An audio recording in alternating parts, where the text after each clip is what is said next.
সুপ্রিয় দর্শকবৃন্দ এবং বিশ্ববিদ্যালয় ভর্তি পরীক্ষার অংশগ্রহণে ইচ্ছুক আগামী যোদ্ধারা, সবাইকে শারদীয় শুভেচ্ছা জানিয়ে আমাদের আজকের ঢাকা বিশ্ববিদ্যালয় ভর্তি পরীক্ষা বিষয়ক ঘ ইউনিট নিয়ে যে সম্মুখ আলোচনার একটি লাইভ আমরা করছি, তাতে তোমাদের সবাইকে admission crackers future is here এই পেজের পক্ষ থেকে স্বাগতম। দর্শকবৃন্দ, আমরা আগেই পোস্ট করে বলে দিয়েছিলাম আমাদের এই পোস্টে সবচেয়ে বেশি শেয়ারকারীকে পুরস্কৃত করা হবে আমাদের লাইভ শেষ হওয়ার পূর্বেই, এবং তা হবে ফ্লেক্সিলোড, এবং সবচেয়ে বেশি সংখ্যক কমেন্টকারীকেও পুরস্কৃত করা হবে, তা হবে ফ্লেক্সিলোড। আমরা আমাদের লাইভ শেষ করার পূর্বেই আপনাদেরকে সেই পুরস্কার দিয়ে পুরস্কৃত করব। আমরা পূর্বেই দেখিয়েছি কিভাবে admission crackers future is here কাজ করে আসছে। ঠিক যখন লকডাউন শুরু হয়েছে তখন থেকেই বিশ্ববিদ্যালয় ভর্তি পরীক্ষা নিয়ে যে শিক্ষার্থীরা ট্রমায় থাকে, সেই ট্রমায় তাদের পাশে কিভাবে থাকতে হয় এবং কিভাবে আমরা থেকেছি তা আমরা আপনাদেরকে দেখিয়েছি।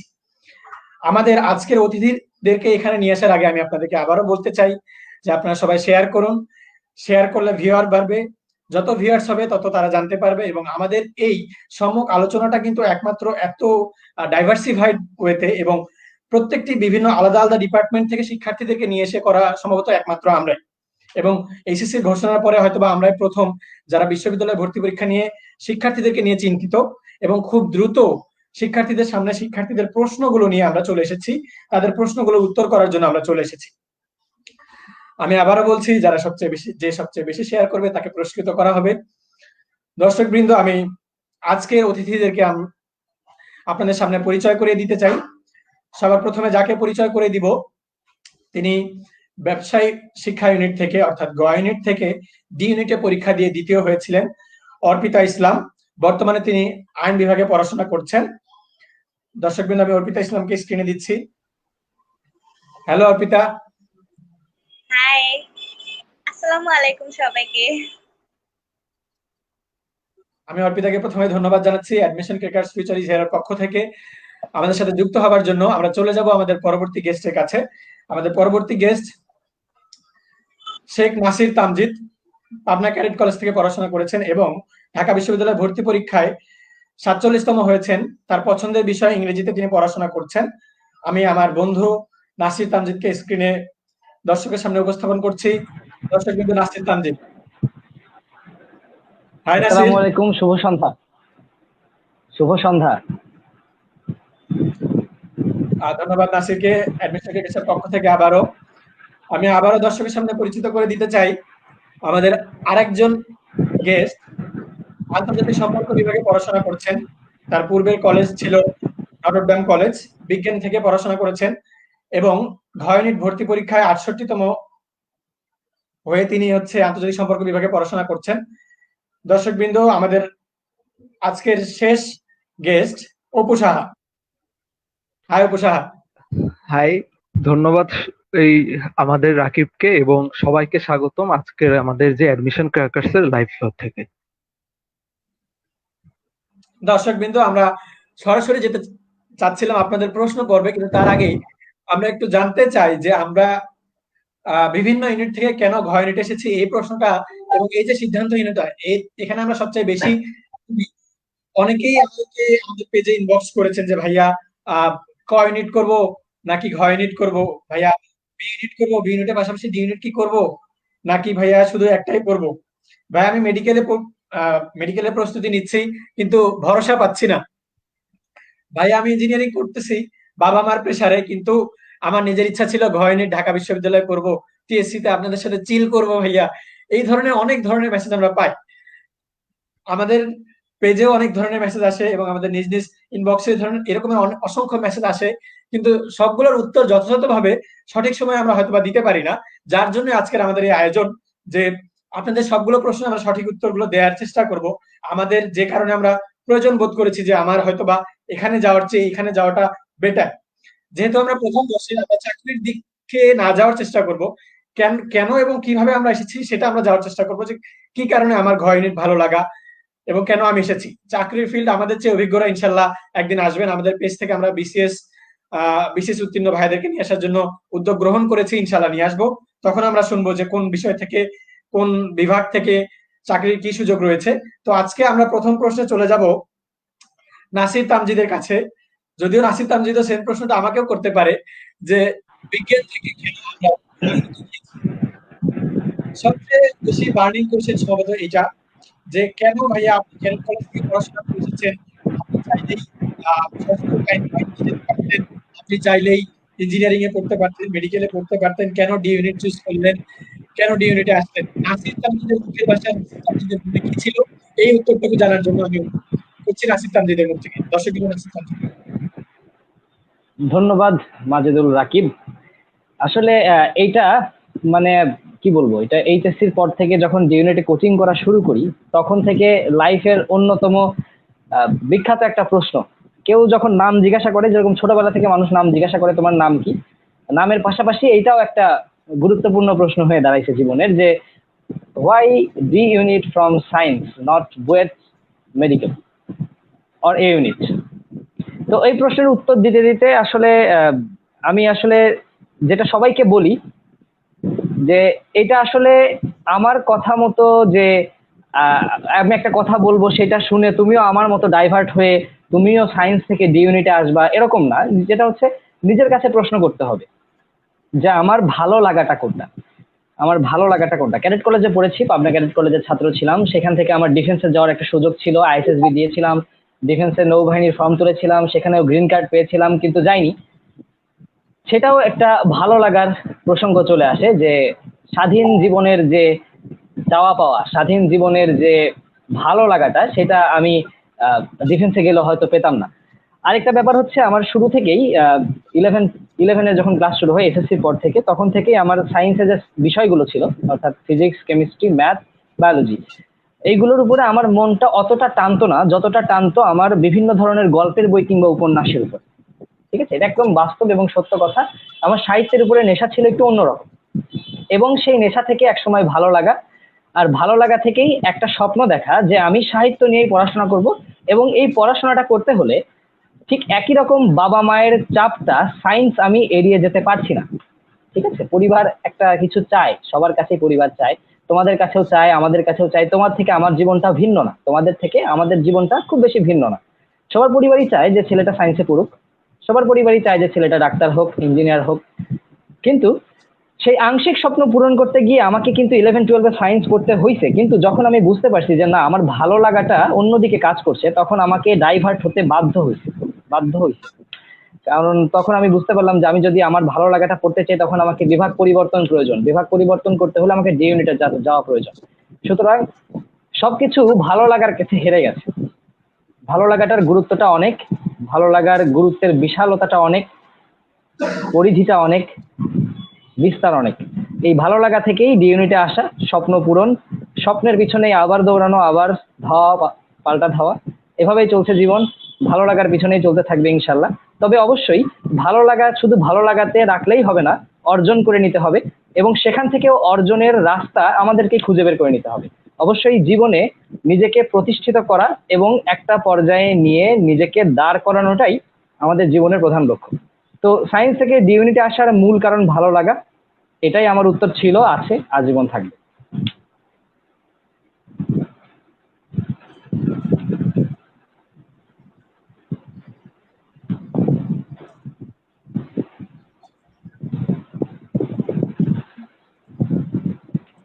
ধন্যবাদ নাসির তামজিদকে। অনেক সুন্দরভাবে তার নিজের পক্ষ থেকে তিনি যে দৃষ্টিকোণ থেকে, দৃষ্টিপাত থেকে দেখেছেন তার স্বপ্নকে, এবং বিভিন্ন সময় তার ভালো লাগাকে সে কিভাবে হ্যান্ডেল করেছেন তা অতি সংক্ষিপ্ত আকারে তিনি বলেছেন, যার বিস্তারিত আমরা বিভিন্ন সময় এই পেজে আরো অনেকের লাইভ থেকে শুনতে পাবো যে কি কারণে তিনি হয়তো বা এসেছেন, তিনি আমাদের সাথে যুক্ত আছেন। এই একই প্রশ্নের উত্তর অপু সাহা থেকে কেমন হতে পারে, আমি অপু সাহাকে প্রশ্ন করার আগে বলতে চাই দর্শকদের জন্য, দর্শকবৃন্দ, আমাদের অপু সাহা, আমাদের দুঃখিত, আমাদের নাসির তামজিদ যেমন বাংলাদেশ সেনাবাহিনীতে যোগদান করার জন্য সুযোগ পেয়েছিলেন, ঠিক একই রকম আমাদের অপু সাহা, তিনি কিন্তু একটি মেডিকেল কলেজে চান্স পেয়েছিলেন, খুব সম্ভবত Satkhira medical, if I am right. তো এই অপু সাহা সাতক্ষীরা মেডিকেলে চান্স পেয়েছিলেন, কিন্তু সে মেডিকেল পড়াশোনা ছেড়ে তিনি ঢাকা বিশ্ববিদ্যালয়ে আন্তর্জাতিক সম্পর্ক বিভাগে পড়ছেন, আইআরএ পড়ছেন। আবার এইরকমই আমার একজন বান্ধবীও রয়েছে, আমি জানি না সে লাইভ দেখছে কিনা। সে আমাদের বান্ধবী, সেও পটুয়াখালী মেডিকেলে চান্স পেয়েছিল, কিন্তু সে মেডিকেল বাদ দিয়ে ঢাকা বিশ্ববিদ্যালয়ে ঘ ইউনিটে যে সে ৮৩তম হয়েছিল এবং ডেভেলপমেন্ট স্টাডিজে পড়ছেন। এরকম অনেক নজির আমরা দেখতে পাচ্ছি, যারা এটা ছেড়ে এখানে যাচ্ছে এখানে যাচ্ছে, তাদের সুযোগ ছিল হয়তো বা অনেকের চোখে। আমি বিশেষ করে বলতে চাই যে উত্তরবঙ্গের মানুষের মুখে, বিশেষ করে নাসির হয়তো বা নিজেও এরকম কিছু ফেস করে থাকবে। দক্ষিণবঙ্গের মানুষের একটু কম, উত্তরবঙ্গের মানুষের একটু বেশি, যে হচ্ছে পড়াশোনা করলেই ডাক্তার বা ইঞ্জিনিয়ার হতে হবে, ডাক্তার বা ইঞ্জিনিয়ার ছাড়া কিছু নেই, অন্য কোনো দিকে যাওয়া চলবে না, এরকম অনেক কিছু আমরা ফেস করি। কিন্তু অপু সাহা উত্তরবঙ্গের, সে রংপুরের মানুষ। এই রংপুরের মানুষ কিভাবে সাতক্ষীরা মেডিকেলে চান্স পাওয়ার পরে মেডিকেল ছেড়ে কোন অনুপ্রেরণায় চলে আসলো আমাদের অপু সাহা, কোন অনুপ্রেরণায় আসলে ঢাকা ইউনিভার্সিটি ডি ইউনিটে এসে আন্তর্জাতিক সম্পর্ক বিভাগে পড়ছে, এটা তার মুখ থেকে জানতে চাই। দর্শকবৃন্দ, অপু সাহা। আচ্ছা, ফার্স্টে হচ্ছে আমার ধন্যবাদ রাকিবকে এই একটা প্ল্যাটফর্মে আমার একটা কথা বলার জন্য। ফার্স্টে তো তোর ওপর থ্যাঙ্কফুল আমি। তো এখন যে ও যে প্রশ্নটা করছে, এই প্রশ্নের আসলে অ্যান্সার সঠিক আমারও জানা নেই, হয়তো অনেকেরই জানা নেই যে কেন আসছে, হয় কারণটা কি। বেসিক্যালি আমি যদি একেবারে আমার মন থেকে বলি, সেই কারণটা হচ্ছে একটু আগে তামজিৎ যেটা বলতেছিল ওইটাই, সেটা হচ্ছে মেইনলি আমার ভালো লাগা। কারণ কি, দুইটা জিনিস তুমি টার্ম হয়তো শুনছো, পি দিয়ে, একটা প্যাশন একটা প্রফেশন। তো দ্য থিং ইজ, প্যাশন কি প্রফেশন কি। এখন আমাদের প্রত্যেকেরই লাইফে সেই ছোটবেলায় জন্ম নিয়েছি, জন্ম পর থেকে বড় হইতেছি, ধাক্কা খাইতেছি, ধাক্কা খাইতে খাইতে ইন্টারমিডিয়েটে চলে আসলাম, আরো ধাক্কা খাইতে খাইতে তোমরা থার্ড ইয়ারে উঠে গেছো, এই বছর এত ধাক্কা। তো কথা হচ্ছে যে বিভিন্ন রকমের ড্রিম যেটাকে তোমরা বলো স্বপ্ন, কারো স্বপ্ন তোমরা মেডিকেলে পড়বা, কোন মেডিকেলে পড়বা জানো না, পড়বা তোমরা বুয়েটে পড়বা বা ইঞ্জিনিয়ারিং এ পড়বা। কারো কথা আমি ঢাকা ভার্সিটিতে পড়বো, কোন সাবজেক্টে পড়বো তাও জানো না। হ্যাঁ ঠিক আছে, ওকে। এখন কথা হচ্ছে যে তোমার একটা জিনিসের প্যাশনটা একটু খুঁজে বের করতে হবে, নাইলে কি কথার কথা তুমি, হ্যাঁ আজকে আমি ধরলাম তুমি খুব ভালো পড়াশোনা করলে, খুব করলে, মেডিকেলে চান্স হয়ে গেল, সাপোজ ঢাকা মেডিকেলে চান্স হয়ে গেল তোমার। কিন্তু ঠিক ফার্স্ট ইয়ারে যখন আছো, ফার্স্ট ইয়ারের লাস্টের দিকে, সেকেন্ড ইয়ারে যখন উঠলে, তখন দেখলে যে এই জিনিসগুলো তোমার আর মাথায় ঢুকতেছে না। ফার্মাকোলজি তোমার, তারপর কোনো একটা জিনিসের মানে মেডিকেল রিলেটেড যে কোনো জিনিস, এই জিনিসগুলো তোমার, প্যাথোলজি, এই জিনিসগুলো তোমার আর মাথায় ঢুকতেছে না। তখন যায় তুমি যে জিনিসটা হবা, তুমি হয়ে যাবা হতাশ। তুমি লাইফ নিয়ে অনেক কিছু কিছু জিনিসগুলো নিয়ে হতাশ হয়ে যাবে। এটা শুধু ডাক্তারি ক্ষেত্রে না, সাপোজ তুমি মানে কোথাও চান্স হয় নাই, তুমি এগ্রিকালচারের পরীক্ষা দিতে চলে গেছো। এখন কথা কি, এগ্রিকালচার পরীক্ষা দিতে চলে গেছো, হ্যাঁ চান্স হয়ে গেছে, 1-2 বছর পড়ার পরে দেখবা কি ওই ফিল্ডে তোমার আর কোনো ইন্টারেস্ট আসতেছে না। তো সেইখান থেকে আমি দেখলাম যে না, আমি যদি মেডিকেলে পড়ি, আমার ওই সাইডটাতে আমার কোনো ইন্টারেস্ট আসতেছে না। হ্যাঁ আমি চান্স পেয়ে গেছি, হ্যাঁ এখন চান্স পাওয়াটা কি আমার কোনো দোষ? দোষ তো না, চান্স হয়ে গেছে তো ভালো কথা। তখন আমি দেখলাম যে আচ্ছা, ঘরে পরীক্ষা দিলাম, ঘরে আমি 63তম হয়ে গিয়েছি। তখন দেখলাম যে আচ্ছা, তাহলে এইখানে আমার কোন দিকটাতে গেলে আমার জন্য আমার কাজ করতে সুবিধা হবে, বা আমার পড়াশোনার সাইডটা আমাকে টানবে, মানে আমার দৌড়ানো লাগবে না, আমার পড়াশোনাটা আমাকে টানবে। তো সেদিক থেকে খেয়াল করে দেখলাম যে আমার ফার্স্টেই চয়েস দেওয়ার ইচ্ছা ছিল ইকোনমিক্স। তো কিছু কিছু কারণে পরে আর ইকোনমিক্স দেওয়া হইলো না, এরপরে চলে আসলাম আমি আয়ারে। ফার্স্ট চয়েস দিলাম আয়া, এবং ফার্স্ট চয়েসেই চান্স হয়ে গেল। তো এরপর এখন পর্যন্ত এইভাবেই পড়তেছি, আশা করি এখন পর্যন্ত কোনো সমস্যা হয় নাই, ফিউচারেও সমস্যা হওয়ার কথা না। কারণ যেহেতু আমি নিজের ইচ্ছা এখানে আসছি, তুমি নিজের ইচ্ছায় একটা কাজ করবা, দেখবা যে তোমার সেই কাজের উপর মানে একটা সেলফ স্যাটিসফ্যাকশন তো থাকবে, প্লাস সেই কাজে তোমার সাকসেস ফুল হওয়ার যে রেটটা তোমার কি বলবো মানে 10 to 100 চলে যাবে, মানে একেবারে 100%-এর কাছাকাছি চলে যাবে। তো এইটাই বলতেছি, যাদের যেই প্যাশন, ঘ ইউনিট, ক ইউনিট, ইঞ্জিনিয়ারিং, মেডিকেল, তো তোমার কথা হচ্ছে তোমার কোন দিকটা টানে, তোমার ফ্যামিলি, হ্যাঁ তুমি আজকে যদি মেডিকেলের চান্স না পাও, তোমার কিন্তু লাইফটা থেমে থাকবে না। তুমি যদি ঘতে চান্স পাও কিংবা কতে চান্স পাও, তোমাকে ফ্যামিলি মেনে নিবেই, এমন না যে তোমার ফ্যামিলি তোমাকে বের করে দিবে, ওইটা জাস্ট কথার কথা বলতেছে যাতে তুমি প্রেসারে থাকো। তো ফার্স্টে এটাই কথা বলতেছি যে মেন্টাল হেলথ অনেক বড় একটা ইস্যু। ঠিক আছে, কারো যাতে মেন্টাল হেলথের কোনো ক্ষতি না হয়, সবাই মানে অন্তত এই প্যাশনটাকে ধরে রাখো। আশা করি তাহলে মানে জানার জন্য পড়ো, ভালো করবা, কমনও পাবা, চান্সও পাবা। ঠিক আছে, তো এই ছিল আমার কথা। আর তোমাদের যে কোনো প্রশ্ন থাকলে আমাদেরকে কমেন্টে জানাও, আমরা দেখবো। আচ্ছা, ধন্যবাদ অপু সাহাকেও তার সুন্দর বক্তব্যের জন্য। দর্শক বিন্দু, সায়েন্স থেকে বাকি থাকলাম আমি অর্পিতার কাছে যাওয়ার আগে আমি কেন সায়েন্স থেকে ডি ইউনিটে এসেছি সেটাই একটু বলে যাই। আহ, আমরা ক্যাডেট কলেজে ছিলাম, ক্যাডেট কলেজে পড়াশোনা করেছি যারা, তাদের অনেকেই ছিলাম যে বাড়িতে গিয়ে একটু পড়াশোনা বেশি করে আসতাম, যারা একটু কলেজে বেশি অ্যাক্টিভিটিস করতে পছন্দ করতাম, লাইক কলেজে পড়াশোনা কম করতে পছন্দ করতো, এরকম অনেক ক্যাডেটই ছিল।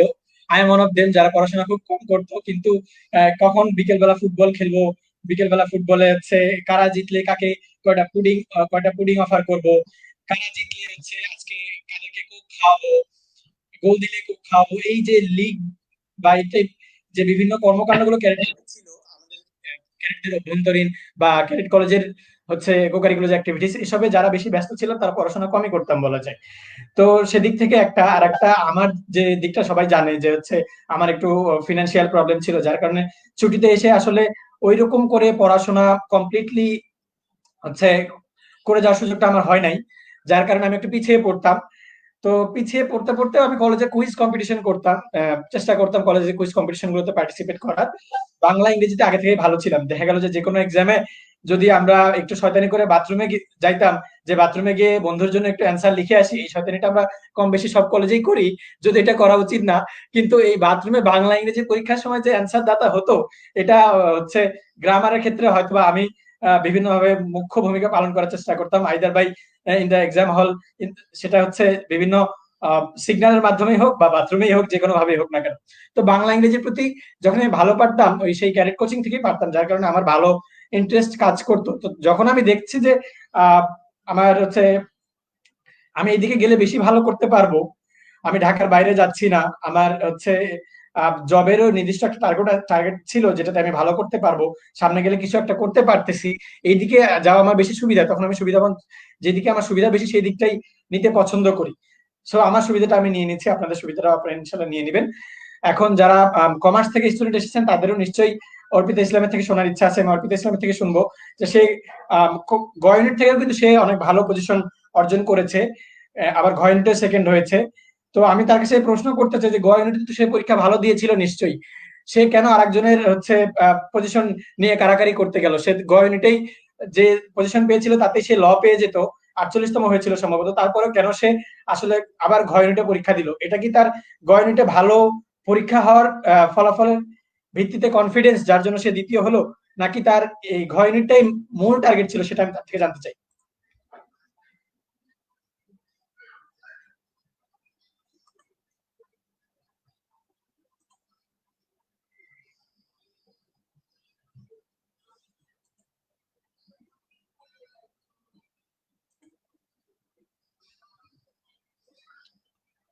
অর্পিতা, তোমার মনে হয় মাইকটা আনমিউট করা নাই, তুমি মাইকটা আনমিউট করো। সরি, খেয়াল করি নাই। আচ্ছা, আর আজকে গয়নের থেকে আমার হচ্ছে আইন নেওয়ার কোনো সুযোগ নেই, কারণ হচ্ছে গয়নেটি হচ্ছে আমাদের বিবিএ। তো আমি 2 বছর যে পড়ছি, এইচএসসি পরে হচ্ছে অ্যাডমিশন, তা হচ্ছে আমার টার্গেট ছিল যে আমি বিবিএ পড়বো। মানে পরীক্ষার সি ইউনিটের রেজাল্ট দেওয়ার আগ পর্যন্ত আমার টার্গেট ছিল যে আমি হচ্ছে অ্যাকাউন্টিং করবো। বাট যখন সি ইউনিটের রেজাল্ট দিল, তারপরে হচ্ছে আমার মাইন্ড চেঞ্জ হয়ে গেল যে অ্যাকাউন্টিং পড়া যাবে না, অ্যাকাউন্টিং নিব না, বা আমি একটু তুলনামূলক সহজ সাবজেক্ট নিব। তো যাই হোক, সি ইউনিটে ওখানে গেল। তারপরে হচ্ছে সি ইউনিটের যেদিনকে রেজাল্ট দিল, তারপরের দিন হচ্ছে ডি ইউনিটের রেজাল্ট, ডি ইউনিটের পরীক্ষা ছিল। তো হ্যাঁ, ওইটা একটা কাজ করছে যে সি ইউনিটে তো আমার চান্স হয়ে গেছে, আমার একটা সিট কনফার্ম। আর ডি ইউনিটে হচ্ছে বাংলা ইংলিশ আর যেহেতু জিকে, তো আমি হচ্ছে জিকে টা তো জাস্ট দেখলে মানে আমার মনে হয় যে দেখলে হয়ে যায় অনেকটা। আর বাংলা ইংলিশ তো 2 বছরে যা পড়ছি তার মধ্যে থেকে আসবে, মানে এটা কি কনফিডেন্স ছিল আর কি। আর সি ইউনিটের যে রেজাল্ট দিল, তারপরে হচ্ছে আরো কনফিডেন্স বেড়ে গেল। এরপরে যখন ডি ইউনিটে পরীক্ষা দিলাম খুশি মনে, তো তারপরে তো ডি ইউনিটে হয়ে গেল। আর সি ইউনিট হচ্ছে আমি ভর্তিও হয়ে গেছিলাম। তারপরে মনে হলো যে না, আমার হচ্ছে যখন কলেজে ছিলাম তখন মানে সবাই বলতো যে, স্যাররা বিশেষ করে, তারপর আব্বু আম্মু বলতো যে যারা হচ্ছে ল নিয়ে আছে, যারা মানে প্রফেশনালি যারা আছে, যেমন জাজ হয় বা লয়ার হয়, তো দেখতে একটা ভালো লাগে আসলে। তো ওই যে চকচকে একটা জীবন থাকে, তো ওইটা থেকে হচ্ছে মনে হয়েছে যে না, সিউনিটে যখন আমি চান্স পাইছি ঠিক আছে, কোনো সমস্যা নেই, বাট ডিউনিটে যখন আমি আসছি, তো এখন হচ্ছে আমাকে আইন নিয়ে পড়তে হবে। আগেও ইচ্ছে ছিল, যেহেতু সি ইউনিট থেকে তো একটু শঙ্কা ছিল যে আসলে আইন আসবে কিনা বা এরকম, কিন্তু যখন চান্স হয়ে গেছিল তখন হচ্ছে মানে পুরো মানে আমি কিন্তু ফিক্স করে ফেলছিলাম যে হ্যাঁ এবার আইন নিয়ে পড়ার সুযোগ আসছে, এই সুযোগ আর ছাড়া যাবে না। তো এই জন্য হচ্ছে আমি কমার্স থেকে ডিরেক্ট একদম যে যার সাথে কোনো আমার সম্পর্কই নাই সেখান থেকে হচ্ছে আমি আইন নিয়ে ফেলছি। এই তো। ওকে, ধন্যবাদ অর্পিতা তোমার সুন্দর উত্তরের জন্য। অর্পিতা, তোমাকে আমি একটি মজার প্রশ্ন করতে চাই। তুমি হচ্ছে গ ইউনিটে 48তম হয়েছো, এরপরে তুমি ভালো পরীক্ষা দেওয়ার পরে লোড সামলাতে পারোনি, আর একটু ভালো হইতে গেছো, এর জন্য তুমি গ ইউনিটে আবার ঘ ইউনিটে আবার পরীক্ষা দিয়েছো। তুমি যখন পরীক্ষা দিয়েছো, সেকেন্ড হয়েছো, তখন কি তোমার কখনো মনে হয়েছে যে তুমি আমার সাথে লাইভ করতে আসবে? না না না, এটা তো আমি কখনো ভাবতেই পারিনি যে রাকিব ভাইয়ের সাথে আমি লাইভে আসবো, আচ্ছা না কখনোই ভাবতে পারি নাই। তারপরেও যে আসলে আসবো কিনা এখন আচ্ছা, যে হ্যাঁ আসতে সরি গাইস, পারছি। এটা একটু মজা ছিল। আচ্ছা, আমাদের সামনে একটি প্রশ্ন আমরা দেখতে পাচ্ছি, সেলিনা নাফসুন পান্না একটি গুরুত্বপূর্ণ প্রশ্ন করে বসেছেন, যে হচ্ছে ভাই শুধু ডি ইউনিটের প্রিপারেশন নেওয়া কি ঠিক হবে সায়েন্স থেকে?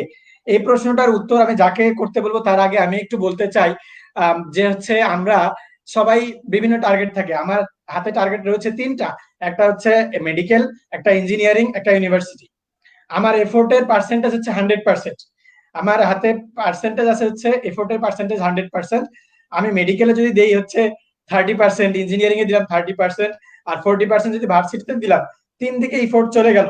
তিন দিকে যদি ইফোর্ট চলে যায় আমার, তিন দিকে ইফোর্ট চলে গেল। আবার অনেকেই আছে যারা শুধু মেডিকেলে দিচ্ছে 100%, যারা ইঞ্জিনিয়ারিং এ দিচ্ছে 100%, যারা ডি ইউনিটে দিচ্ছে বা হচ্ছে আমাদের ভার্সিটিতে দিচ্ছে 100%। তার মানে তিনটা দিকে আমি অনেক সংখ্যকের থেকে পিছায়া পড়লাম। এই এত সংখ্যকের সাথে যে পিছায়া পড়লাম, এই সংখ্যকের সাথে পিছায়া পড়ার সাথে আমি তাল মিলাতে পারতেছি কিনা, এটা আমাদেরকে সবার আগে দেখতে হবে। অর্থাৎ যাদের থেকে আমি পিছায়া পড়তেছি এফোর্ট পার্সেন্টেজের দিক থেকে, যারা 100% দিচ্ছে, আমি সেখানে 40% দিচ্ছি ভার্সিটিতে। একজন ইঞ্জিনিয়ারিং এ 100% দিচ্ছে, আমি সেখানে দিচ্ছি 30%। আবার একজন মেডিকেলে 100% দিচ্ছে, আমি দিচ্ছি 30%। যারা এই পার্সেন্টেজটা দিচ্ছে তাদের সাথে তাল মিলাতে পারছে কিনা আমার 30%টা, এটা আমাকে দেখতে হবে। আমি যদি এই 30% দিয়ে তাদের উচ্চতায় যেতে পারি, তখন তখন আমি নিজেকে যোগ্য মনে করবো যে হ্যাঁ, ডি ইউনিটের প্রিপারেশনের শুধু ডি ইউনিট না, আমি অন্যগুলো নিতে পারবো। তো সায়েন্স থেকে শুধু ডি ইউনিটের প্রিপারেশন নেওয়াটা ঠিক কিনা জানি না আমি, তবে আমি শুধুমাত্র ডি ইউনিট নিয়েছি। আমাদের আজকের অতিথি নাসির তামজিদ, সেও সম্ভবত শুধুমাত্র ডি ইউনিটই নিয়েছে। কিন্তু আমাদের আরেকজন আহ কি বলবো, আমি অতিমানব বলবো না আসলে, অত্যন্ত জ্ঞানী বন্ধু অপু সাহা, সায়েন্সের পাশাপাশি সে ডি ইউনিটও ভালো করেছেন। আমি তার থেকে উত্তরটি শুনতে যাব, সে কি আসলে মেডিকেলের প্রিপারেশন নিত, যেহেতু সে মেডিকেলে জিকে এবং ইংরেজি ছিল পরীক্ষায়, এবং সেগুলো ভালোই গুরুত্বপূর্ণ এবং মোটামুটি যথেষ্ট কঠিন প্রশ্ন মেডিকেলও হয় আমাদের। তো তার মুখ থেকে শুনতে চাই যে সে মেডিকেল এবং ডি ইউনিট কিভাবে অতি সহজে কাভার দিয়ে ফেলেছে, বা তার মূল টার্গেট কোনটা ছিল, সে 100% কোনটাতে দেওয়ার ইচ্ছা পোষণ করেছিল, যে মেডিকেল ফার্স্ট টার্গেট ছিল নাকি ডি ইউনিট ফার্স্ট টার্গেট, এটা আমি তার থেকে শুনবো। তার পাশাপাশি এই প্রশ্নটার উত্তর শুনতে চাই যে শুধু ডি ইউনিটের প্রিপারেশন নেওয়াটা ঠিক হবে কিনা। আচ্ছা, তো আবার আসলাম আমি প্ল্যাটফর্মে। তো এবার প্রশ্নটা ছিল যে শুধু ডি ইউনিটের প্রিপারেশন নেওয়াটা কি ঠিক হবে না। আচ্ছা, এটাতে পরে আসতেছি। আগে আমারটা বলি, যেটা রাকিব বলতেছিল, সেটা হচ্ছে আমার মেডিকেলে পজিশন ছিল 3200তম। তো আমি সাতক্ষীরা মেডিকেলে চান্স পেলাম, ভালো কথা। এরপরে পরীক্ষা দিলাম ঢাকা ইউনিভার্সিটি ক ইউনিট, সেখানেও আমার সাবজেক্ট চলে আসলো। সিরিয়ালটা পেছনে ছিল কিন্তু সাবজেক্ট কেমিস্ট্রি চলে আসলো। এরপরে জগন্নাথে পরীক্ষা দিলাম, ওইখানে ফার্স্ট সাবজেক্ট চলে আসলো। জাহাঙ্গীরনগরে পরীক্ষা দিলাম, চলে আসলো। তো সবচেয়ে বড় কথা কি, যখন পরীক্ষা দেওয়া শুরু করলাম তখন দেখলাম যে মানে চলে আসতেছে বিভিন্ন জায়গায় আমার মেরিট পজিশনটা চলে আসতেছে। তো সেখান থেকে একটা জিনিস আমি খেয়াল করলাম যে আসলে অ্যাডমিশনটাকে আমি যত মানে মিথোলজিক্যাল জিনিস ভাবছিলাম, যে ওই মিথোলজিক্যাল গ্রিক দেব দেবতা যেরকম অসম্ভব, এরকম অ্যাডমিশনে চান্স পাওয়াটা যেরকম একটা অসম্ভব কিছু, বা এটা মনে হয় কোনো সাত রাজার ধন টাইপ, এরকমও কিন্তু কিছু না। পরে বোঝা শিখলাম যে না, আসলে জিনিসটা হইতেছে the thing is normal, absolutely normal. তো সেখান থেকে আমি একটা কথা বলতে চাই যে প্রিপারেশন নেয়ার ক্ষেত্রে তোমার মেইন জিনিস হইতেছে পার্সন টু পার্সন ভ্যারি করে। মানে কথা কথা বলতেছি, একটা অ্যান্টিবায়োটিক বা একটা ওষুধ, যে যারা ডাক্তার হবে ফিউচারে, তো এই জিনিসটা খেয়াল করবা, তুমি যখন রোগীকে একটা প্রেসক্রিপশন দিবা, তার আগে তুমি তার হিস্ট্রিটা দেখবা যে সে কেমন, আচ্ছা তার কি তার লাংসের প্রবলেম আছে, না তার কি তার হার্টে প্রবলেম আছে। সেই অনুযায়ী আমি দুইটা আলাদা আলাদা ওষুধ দিব দুইজনকে। তো আমি যদি এখন একটা ডিসিশন দিই যে তোমরা সবাই এই করবা বা এই প্রিপারেশন নিবা, তাহলে কিন্তু সবার জন্য হইতেছে না। তো কথা হইতেছে, আগে তুমি তোমারটা জানবা, ভালো মতো জানবা। যেমন একটু আগে রাকিব বলতেছিল ও ওই যে ক্যাডেট কলেজে পরীক্ষা দিতে যে দেখতো যে বাংলা ইংলিশ ভালো পারতেছে। তারপর এরকম একটু আগে তামজিৎ বলতেছিল ওরও এই সেম জিনিসগুলো। তো কথা হইতেছে এই জিনিসগুলো আমি জানবো কিভাবে, এই জিনিসগুলো জানবো হইতেছে আমি প্র্যাকটিসের মাধ্যমে। আমার প্রচুর প্রচুর প্র্যাকটিস করা লাগবে, বাংলা বলো ইংলিশ বলো, তারপর জিকে, প্রত্যেকটা টার্ম, ফিজিক্স কেমিস্ট্রি ম্যাথ যাই হোক না কেন, অ্যাডমিশনের জন্য আলাদাভাবে প্রিপারেশন তোমাদের এই এত বেশি চিন্তা করা লাগবে না যে কোনটা অ্যাডমিশন কোনটা এইচএসসি। তুমি তোমার মতো তোমার যে টপিকটা, যে কোনো একটা টপিক পড়ো সায়েন্সে, আমি তো সায়েন্স রিলেটেড জিনিসগুলো এখন পড়াইতেছি। তো কথা কথা তোমরা যখন দ্রাব্যতা পড়বা, তো দ্রাব্যতা টপিকের দুনিয়ার যে কোনো ভার্সিটিতে যেই টপিকে আসুক না কেন তোমার পারা লাগবে। বাংলাতে তুমি যদি মাসি পিসি পড়ো, মাসি পিসি টপিক থেকে ঢাকা ভার্সিটি হোক বুয়েট হোক, মানে বলতেছি যেখান থেকে যা আসুক না কেন প্রত্যেকটা টপিক যাতে তুমি পারো। একটা সিঙ্গেল কোশ্চেন অ্যান্সার, মানে কথার কথা তোমার এমন না সব পড়া লাগতেছে 12টা গদ্য 12টা পদ্য, কিন্তু তুমি যদি 10টা গদ্য 10টা পদ্য পড়ো তারপর এটুক শিওর থাকো যে যাতে এখান থেকে আসলে পারো। কিন্তু আমরা কি করি, পারি না প্র্যাকটিস করি না। তো এই জিনিসগুলা থেকেই সেকেন্ড যে প্রশ্নটা চলে আসে পান্নার প্রশ্ন, সেটা হচ্ছে শুধু ডি ইউনিটের প্রিপারেশন নেওয়া ঠিক হবে নাকি সায়েন্স থেকে।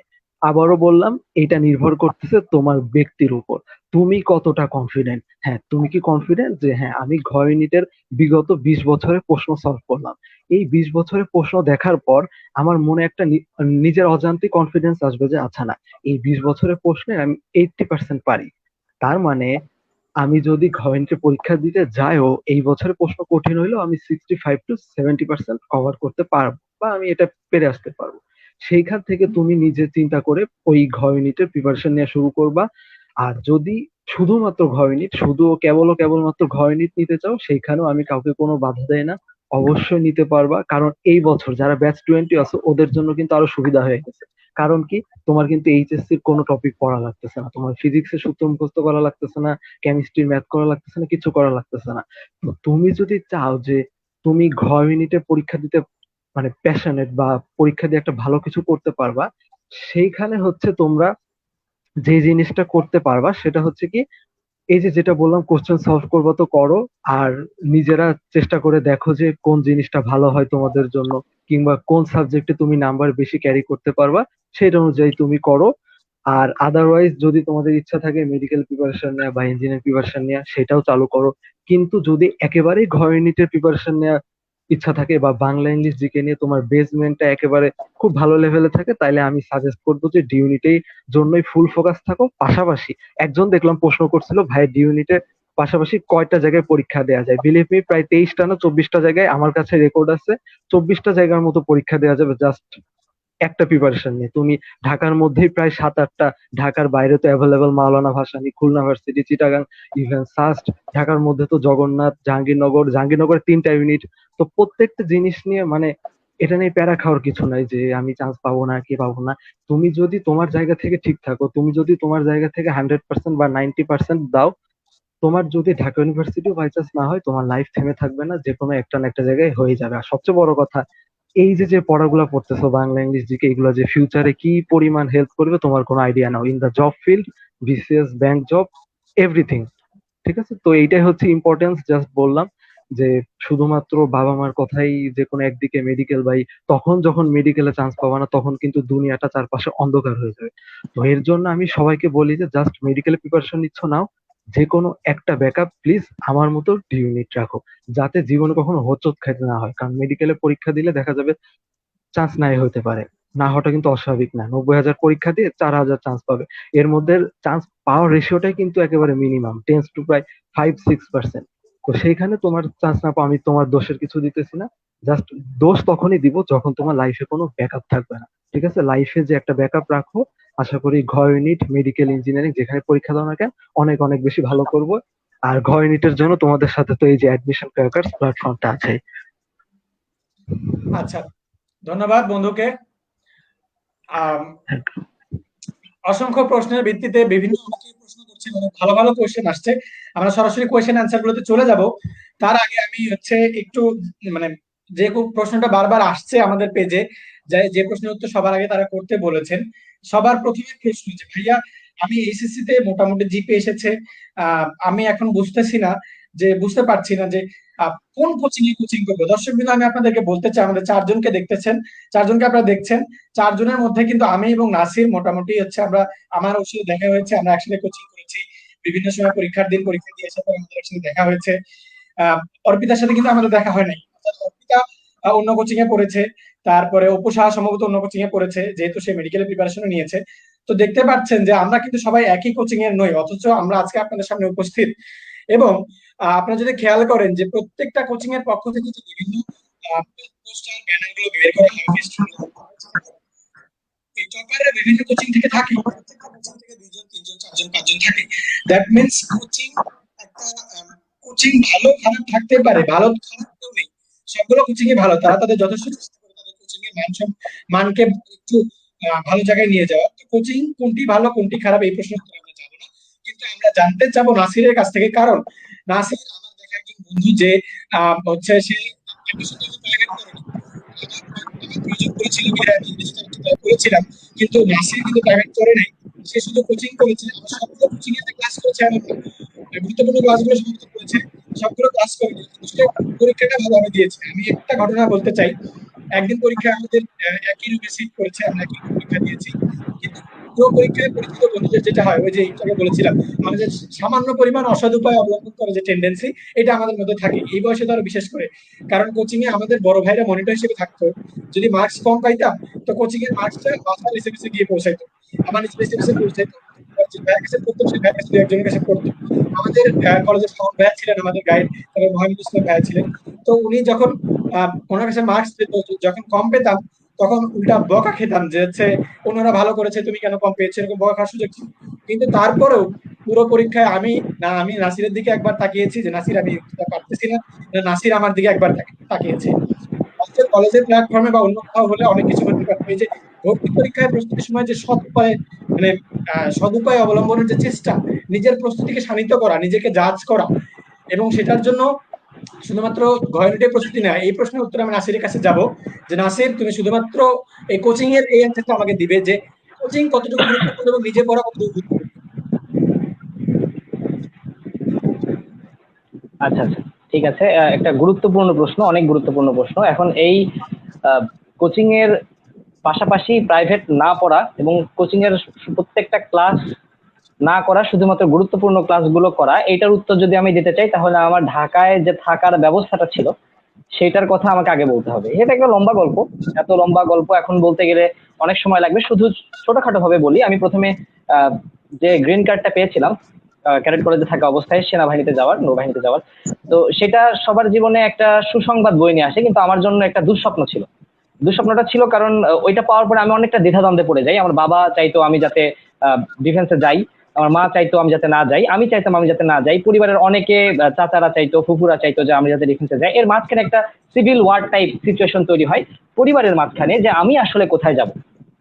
তো এই বিশাল প্রশ্নের মাঝখান থেকে নিজেকে নিজে চেনার যে উপায়টা, সেটা কিন্তু পথটা সহজ না। এটা ঠিক যে একটা মানুষ তার নিজেকে যতটা ভালো চেনে অন্য কাউকে সেরকম চেনে না, আবার অন্য কোনো মানুষকে যতটা না ভালো চিনবে তারা নিজেকে সবচাইতে ভালো চিনবে। কিন্তু এই পথটা সহজ না, নিজেকে চেনার পথটা অনেক দুর্গম এবং কঠিন।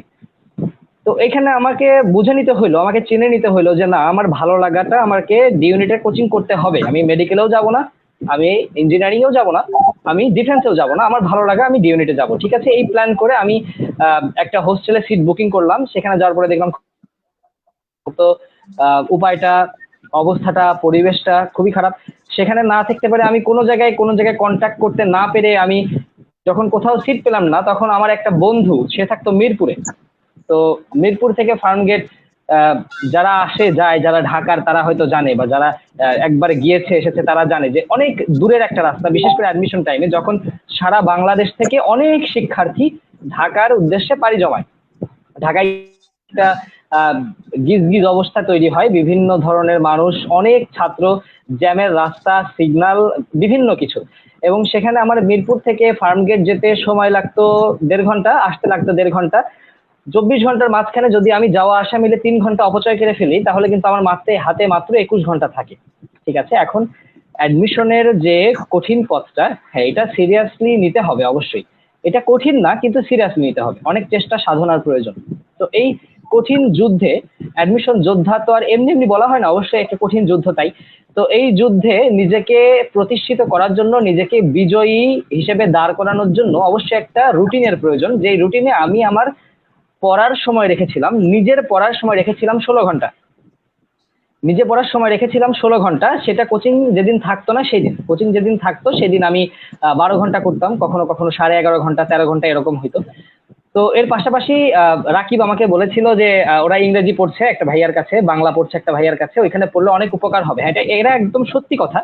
আমরা যদি কোচিং এর পাশাপাশি একটা ভাইয়ার কাছে একটা দিক নির্দেশনা নেই, সেটা অবশ্যই উপকারী। কিন্তু আমার কাছে যেটা মনে হয়েছে, আমার থাকার জায়গাটা যেহেতু অনেক দূরে, আমার নিজের পড়াশোনার প্রতি নিজের একটা সময় প্রয়োজন। যদি আমি মানুষের কাছে পড়লাম, একটা ভাইয়ার কাছে পড়লাম, একটা কোচিং এ পড়লাম, আরেকটা ভাইয়ার কাছে পড়লাম, ঠিক আছে, অনেক ধরনের বই টই কিনলাম, সবই দেখলাম, কিন্তু নিজের যে চর্চার প্রয়োজন, নিজের যে প্র্যাকটিসের প্রয়োজন, সেটার দিকে আমার গুরুত্বটা কম থাকতো, তখন কিন্তু আমি একটা বিশাল ধাক্কা খেয়ে যাব। এই যে আমাদের যে যুদ্ধটা, এই যুদ্ধে আমি হোঁচট খেয়ে পড়ে যাব। তার কারণ কি? আমার কাছে অস্ত্র আছে, আমার কাছে টেকনিক আছে, কিন্তু আমার গায়ে যে শিল্ডটা প্রয়োজন, আমাকে আত্মরক্ষার জন্য যে নিজের পড়াশোনাটার প্রয়োজন, সেটা আমার কাছে নাই। ঠিক আছে, সুতরাং আমি হোঁচট খেয়ে পড়ে যাব, এবং এই হোঁচটটা এত জোরেই খাবো যে উঠে দাঁড়াতে দাঁড়াতে দেখবো সময়টা পার হয়ে গেছে। যেহেতু সময়টা মাত্র 3 মাস, সময় সংক্ষিপ্ত, কিন্তু পড়াশোনার কোনো লিমিট নাই, অনেক পড়তে হবে, অনেক পড়তে হবে। সাম্প্রতিক জিকের তো কি বলবো, এটা তো মানে প্রতিদিন নতুন নতুন আসতে থাকে, প্রতিদিন নতুন নতুন আসতে থাকে, প্রতিদিন পড়তে হয়। তো এই গেল একটা কথা, যে আমার নিজের পড়াশোনার সময়টাকে নিজে দেওয়ার জন্য আমি ভাইয়াদের কাছে পড়ার সুযোগটা পাই নাই। তবে আমি চেষ্টা করেছি, সুযোগ বের করার চেষ্টা করেছি, অনেকবার চেয়েছি তাদের মাজেদুলের সাথে যোগাযোগ করতে, যে আমি একটা ভাইয়ের কাছে পড়তে চাই, একটু দেখাই নিতে চাই, কিন্তু শেষ পর্যন্ত এই রুটিনটা মেইনটেইন করতে গিয়ে আমার আর তাদের কাছে যাওয়া হয় নাই। কোচিং এও প্রত্যেকটা ক্লাস সেভাবে আমি অ্যাটেন্ড করতে পারি নাই। তবে আমি একটা জিনিস বিশ্বাস করি, যে অ্যাটেন্ড করলে যতটুকু না লাভ হইতো, আমি নিজে নিজে পড়ে তার থেকে বেশি লাভ করতে পেরেছি, কারণ আমার চর্চাটা ভালো হয়েছিল। আর আরেকটা প্রশ্ন, যে ইউসিসি তে আমি কোচিং করেছি মাজেদুলের সাথে, অনেকে আইকন ক্লাসে পড়ে, অনেক ধরনের কোচিং সেন্টার আছে, তারা এক একজন নিজেদের মতো নিজেরা ভালো, প্রত্যেকটা কোচিং সেন্টারই ভালো, একটা খারাপ একটা ভালো এরকম কিছু না, প্রত্যেকটা কোচিং সেন্টারই তাদের নিজেদের মধ্যে ভালো। যদি আমি আমার দিক থেকে 100% ইফোর্টটা দেই, আমার দিক থেকে যদি আমি 100% ইফোর্টটা দেই, তাহলে প্রত্যেকটা কোচিং সেন্টারের পড়াটাই আমার দিক থেকে ইফেক্টিভ হবে।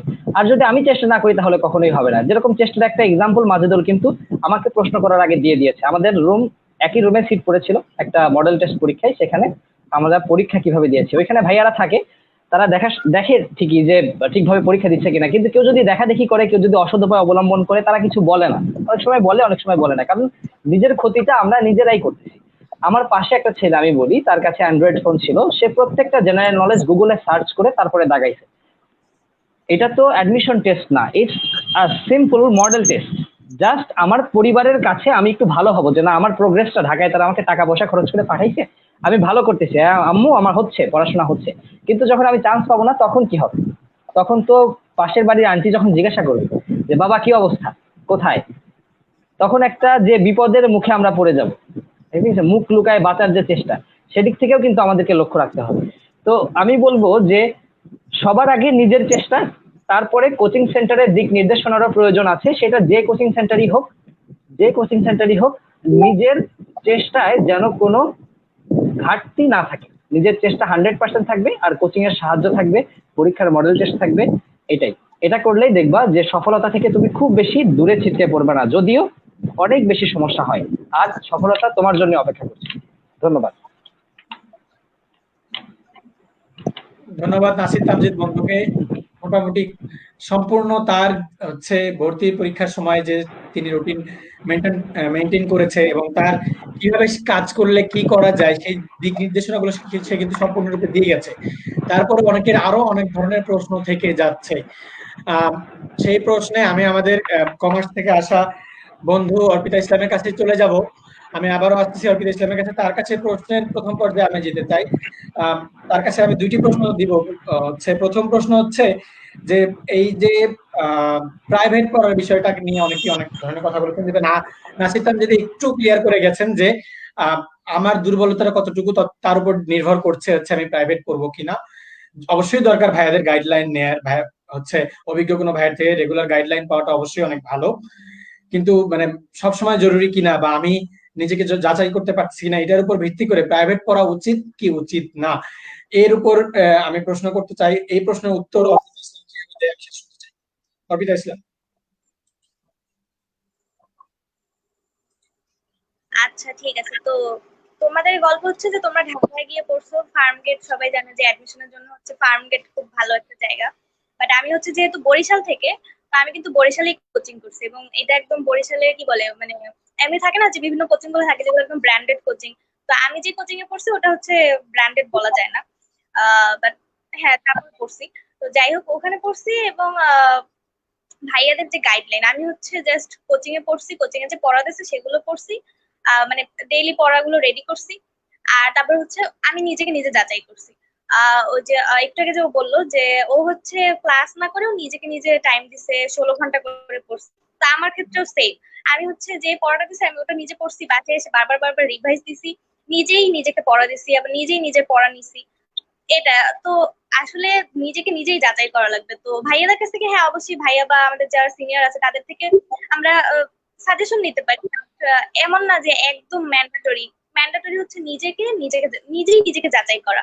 তুমি হচ্ছে জাস্ট পড়তে বসলা, তো পড়তে বসে হচ্ছে একবার পড়লা, তারপর হচ্ছে আবার রিভাইজ দিলা, তারপর তুমি নিজেই বুঝবা, যদি নিজেকে নিজে যদি কোশ্চেন করো তাহলেই বুঝবা যে আসলে তোমার পড়া কতটুকু হইলো বা কতটুকু হচ্ছে হয় নাই। একটা হচ্ছে নিজেকে ফাঁকি দেয়া।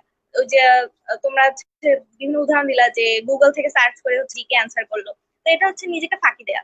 আর আরেকটা হচ্ছে নিজেকে যাচাই করা। তো তুমি ফাঁকি দিবা না যাচাই করবা, এটা যখন মানে তুমি যখন ডিসাইড করবা যে ফাঁকি দিবা নাকি যাচাই করবা, তারপরে বুঝে যাবা যে আসলে তোমার কোচিং এর বাইরে কোনো এক্সট্রা ভাইয়া আপুদের আসলে হেল্প দরকার কিনা, বা তুমি নিজেই নিজেকে একদম সুন্দর করে যাচাই করতে পারবে কিনা।